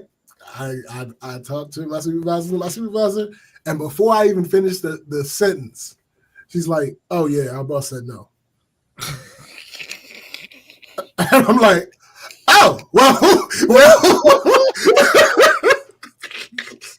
I said, "Well, that's it then." She said, "Yeah, I thought about what I told you, and then I thought I might have been a little bit too harsh. So I went in there and I talked to her, And before I even got the full sentence out, she said no. I said, okay. Nobody. I'm not going to ask you about it a single other time. Nobody. And The Rock means nobody is going to allow you to watch HTV, MSNBC on their dime in their office. It simply doesn't make sense. For customers, if you're at this sort of place where people come in and wait for appointments, so they're not allowing you to do that. And I don't know where you've worked in your life. But here's the thing, like I said, the part about it that I do empathize with them about is other places that have offices and whatever do have TVs that they can watch on their break time. The problem is they don't have a separate break room. Yeah. So it's not the same. You could potentially be watching TV all day. At other places, they couldn't do that because they can't just sit in their break room all day. Bro, there was literally, I worked at the Rite Aid warehouse out in Aberdeen years and years ago. Their break room had TVs affixed to the wall, different corners of the wall, where you could watch shit during your break. Right.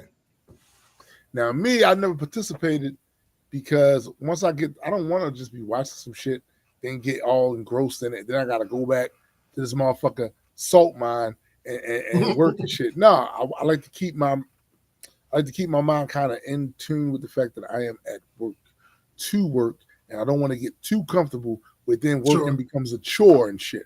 But there's other people that I'm sure they can do that without having that issue, and that's fine. They were there and they were available. They were purposely not back there in the work area because this is not for you to be watching why would any company allow you to do that? That's insane. It is. And that's the thing. They can't, I ain't even gonna say they. It's the one that keeps going back and forth with me. Because the other one seems to understand everything I'm saying. So it's like that would have been a come up if they'd allowed you. Right. She understands, oh shit. We tried it. Right. The other one seems to think, well, I don't understand why. Because I don't think she gets that there is a difference, that it would be an exception. And we can't do that. Both of those things would be an exception. Letting you watch it in general, and then also allowing you to get to streaming sites. Yeah, no, that would be a massive exception. You don't understand. Okay. We're not giving you any, no. But anyway, so I went back and I told them, and my boss said no. So what you mean no? She said what no. Do you mean no? And she said, oh, I'm gonna have to talk to somebody. I said, oh, her extension is because go ahead, call me a favor. Could you do that while I'm here? Yeah, I said I looked at my phone, looked at the time. Could you? Yeah, she's in the office right now. Go ahead, call her. Please. Of course. Never happened. Wait a minute. She didn't call her. Why not? Nah, she didn't call her. But she needed to get to the bottom of that. She thinks that her explanation for why she wants is gonna be enough to convince them that this is like they just made a faux pas, a business mistake. This is something she can clear up easily because she has the words to convince the boss that she can watch HGTV, BSTV, BET, and TLC all day, running on her computer on her new TV that she got in. This is her TV, and you said it was a nice one too. I know what she was thinking. I know what she was thinking. She was thinking, this is going to waste up this motherfucker if I can't watch. Why we got this nice ass TV and I can't watch HGTV? Right. American Destination. All this. I ain't heard nothing about it since. And you're not gonna hear nothing else about it too. So tangentially related to that, because it's still them, but it's just a different topic. It's the last thing. So there was a printer, a copier, one of our machines that I've talked about that we probably rent. I don't know. We got a service contract with another company to use them. So one of those copiers, it was downtown in the basement. Nobody was using it really. It literally, not literally nobody, but the royal nobody. It literally would have 10 copies per month. There are no royal nobodies, right? I would argue that most royals are nobodies. I had somebody in mind too, and I was like, "No, she's a nobody." Go ahead.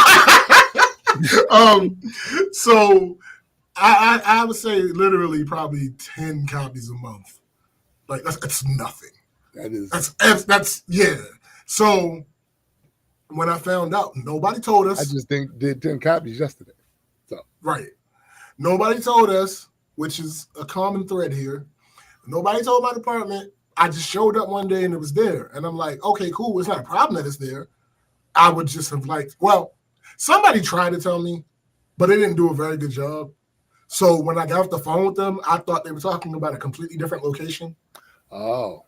So I won't give them full blame for that, even though they didn't try hard to make it clear where the fuck they were. But anyway, regardless, I won't give them full blame for that. Some of that is on me. So I went there, I fixed what the person who claimed to fix it fucked up, and I got it working. Okay. So a week or two after that, this is a while ago, one of the training managers was like, hey, such and such said we're getting a new copier. And I'm like, why? And she's like, I don't know. I said, okay, well, let me know whenever something happens. So a month goes by, another couple of weeks. At first, every time I went there, any word on the new copier? Nope. No. All right. Let me know if you hear something. Next time. Hey, anybody? No? Okay. Eventually, I stopped asking. It's like my business. Yeah, eventually I stopped asking. I don't blame you. That was until Wednesday. Wait a minute, the girl from the Netflix series? Yes. Oh. Yes. That was until Wednesday, and one of them called me. It's like, hey, we're getting our copier tomorrow. I said, what time is it supposed to be there? It's like, I'm not sure, blah, blah, blah. I'm like, all right, well, hopefully I'll be there. I'll delay what time I come there so that hopefully it gets there before I get there. And we had a 5-minute conversation about it. We get to the end of the conversation and she slips in, yeah, it's coming from Amazon.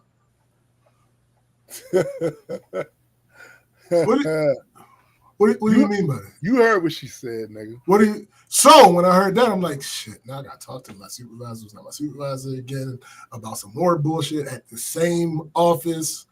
Damn right. So, because what a complaint that I heard, because they ain't telling me nothing, a complaint that I heard was they couldn't print from their laptops, because their laptops was Wi-Fi, and the copier wasn't Wi-Fi, and blah, blah, this. So it's like, well, you have other computers in here. You can print from the computers.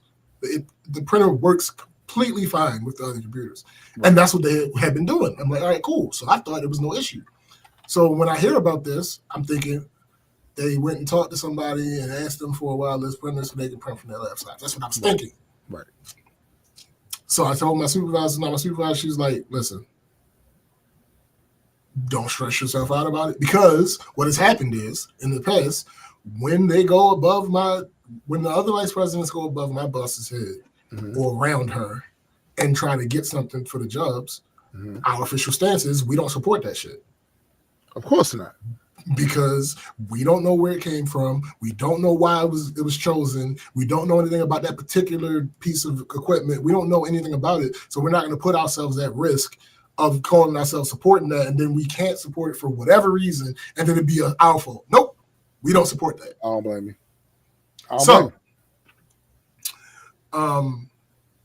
I get out there. I'm like, where's the new copier? Oh, it's not here yet. Okay.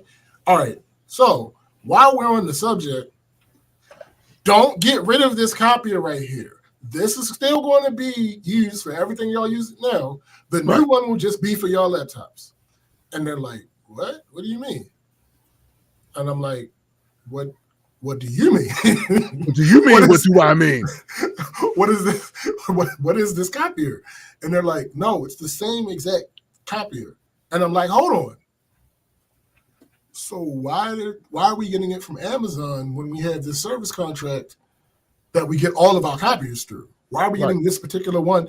They're like, we don't know. We have no idea why they chose to do it this way. And I'm like, all right, this bullshit got to stop. So, as it currently stands, partly because it's not here right now, but also because of what I'm about to say, I can't help you.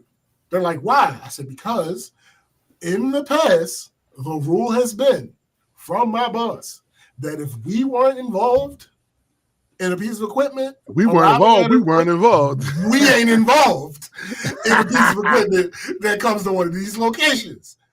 And they're like, that's crazy, Robert. I said, no, it's not. And I explained why. So the one that I was arguing with about the TV, she caught a little attitude and left. Oh, somebody's got a front. Not really left. She was already going somewhere. She was going to the rental office above us. But when I said that, she left and went up there. And I'm talking to the other one, and she's like, all right, so what is the deal? I said, because we don't know anything about this, I won't be able to help you guys. She said, okay, what I got to do? I said, tell whoever told you that this was okay, that they need to talk to my boss. Right. In order for us to be able to help them out. She opened her laptop, she got it on her email, and she sent that motherfucking email to him. Hey, listen, you need to talk to such and such so that James can help us with this copier so we can get this to work. It's not happening. Because otherwise, yeah. So well, my grandfather said, you a lost ball in high weed. That's funny. That is hilarious. So yeah, that one didn't end as badly as it could have. Because again, I'm cool with that other one, but I feel like it would have ended up with me cussing her out. And I don't want to do that. I don't want to do that. I'd much rather not do it. Generally, what happens when we do get into it is once she senses that I'm actually frustrated, she backs down. Fall back. Yeah, she fall back. Yeah. But I've never gotten to the point where I was actually upset with her, and I don't want to. For several reasons. Probably. But I mean, I've known her for 12 years, so one's due. That's true. You ain't known me for 12 years yet. I had several. So one's due, motherfucker. Facts. Facts. All facts. But yeah, apparently the reason they're getting a new one is because somebody wants the one that nobody was using back. Oh. Right. And I'm like, what? That doesn't. And I went the next day. Nobody wants somebody hand me downs, nigga. Well, I mean, whatever. Next day, I came back in and talked to my supervisor, who's not my supervisor about it. She's like, it probably was a situation of convenience. Like, yeah, it's only 10 a month, but there's probably a specific person who uses it. I can see that. And it makes more sense for it to be in the basement because there are other things in the basement that they're probably copying. So it makes more sense for there to be one in the basement than for her to get the shit she's copying and go to another floor and then copy there and blah, blah, blah, blah, blah. So, yeah. I guess. I mean, I legitimately don't have a preference either way. I just need to know what I'm supposed to do and when I'm supposed to do it so that I can do it. I feel that. That's how I feel. I don't give a fuck. Yo, get them the most highest state-of-the-art newest copier, fax, printer, scanner thing in the world. I don't give a fuck. I just need to know that my boss knows about it because I'm not getting it because she can't protect me if I do some shit she don't know about. That's a fact. You on your own then. Right. And I'm not about to attempt to support some shit and then something go wrong and I get blamed and my boss ain't know nothing. No. Yeah. You ain't gonna catch me with the banana in the tailpipe. Fuck that shit. Yo, the crazy thing about that right there is that line right there has lasted as long as it has. Facts. All the way from Beverly Hills Cop 1. Damn. You ain't gonna catch me with that shit. I'll do whatever I need to do for my job. Of course. If I gotta set up a 10-year-old copier, or if I gotta set up a copier that came out 3 seconds ago, I'll do it. I just need to know that everything's done in the up and up. Cover it's CY. Before, yeah, bro. CY.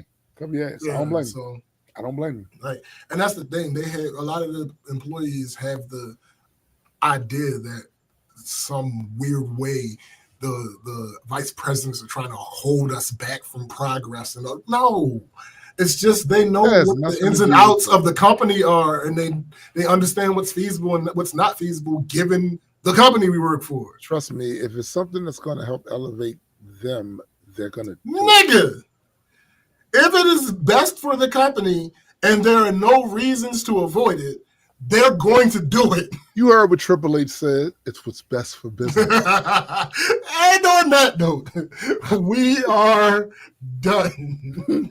We would like to thank all of you once again for joining us for another rousing edition of Black Culture Geeks podcast. Your continued participation is what inspires us to continue to bring to you this program. Be sure to never forget that there is always music. Always. Every time, all the time. Be it from your host on the show, Tombstone the Dead Man, SPJ. Please go check the music out. It's there. It's available. And check it out before it's gone. Because I was this close the other day, taking all my shit off. Yeah. Sliding it someplace else. Yeah. And I still might. So right. Take it while it's there. Check it while it's there. Also, my man GA. I don't have the infrastructure to be able to do that. My shit's still gonna be there. I'm just gonna let y'all know. My shit's still gonna be there. So still check mine out there. It's go check it out. My man GA told us it was 2 weeks ago now. He's working on new music. He has music out. Music to riot to. It's on Bandcamp. Go check that shit out. It's dope as fuck. Please go check that out. Also, Graydon has music out, and he has music that's supposed to be coming out. That actually was supposed to come out around his birthday, but you know, OBCing. So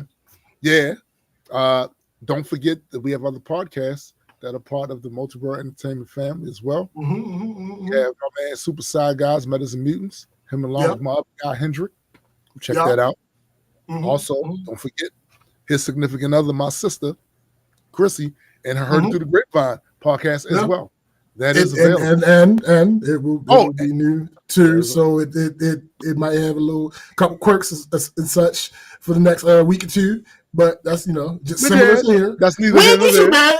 Where did you bad today? Yeah, didn't do bad at all. Bad today. A couple of little whatevers, but that wasn't that we've had worse. So that ain't even you know what I'm saying? And don't forget, of course, if you haven't already, go check out MajesticComics.shop. I'm about to put some trading cards up there too. Those ones they've been up there. They've been floating around for a minute because we had to get them to our Kickstarter supporters. But yeah, I'm about to put those up. So if you want to collect some these are first runs that probably we will never use that style again. So they might be worth something someday. So yeah, those up there as well.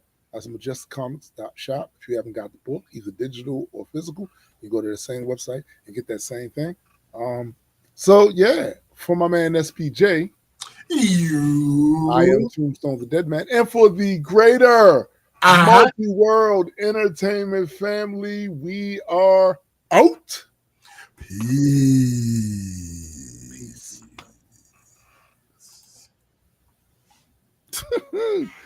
Nigga, I need food. I'ma holler at your ass on goddamn WhatsApp.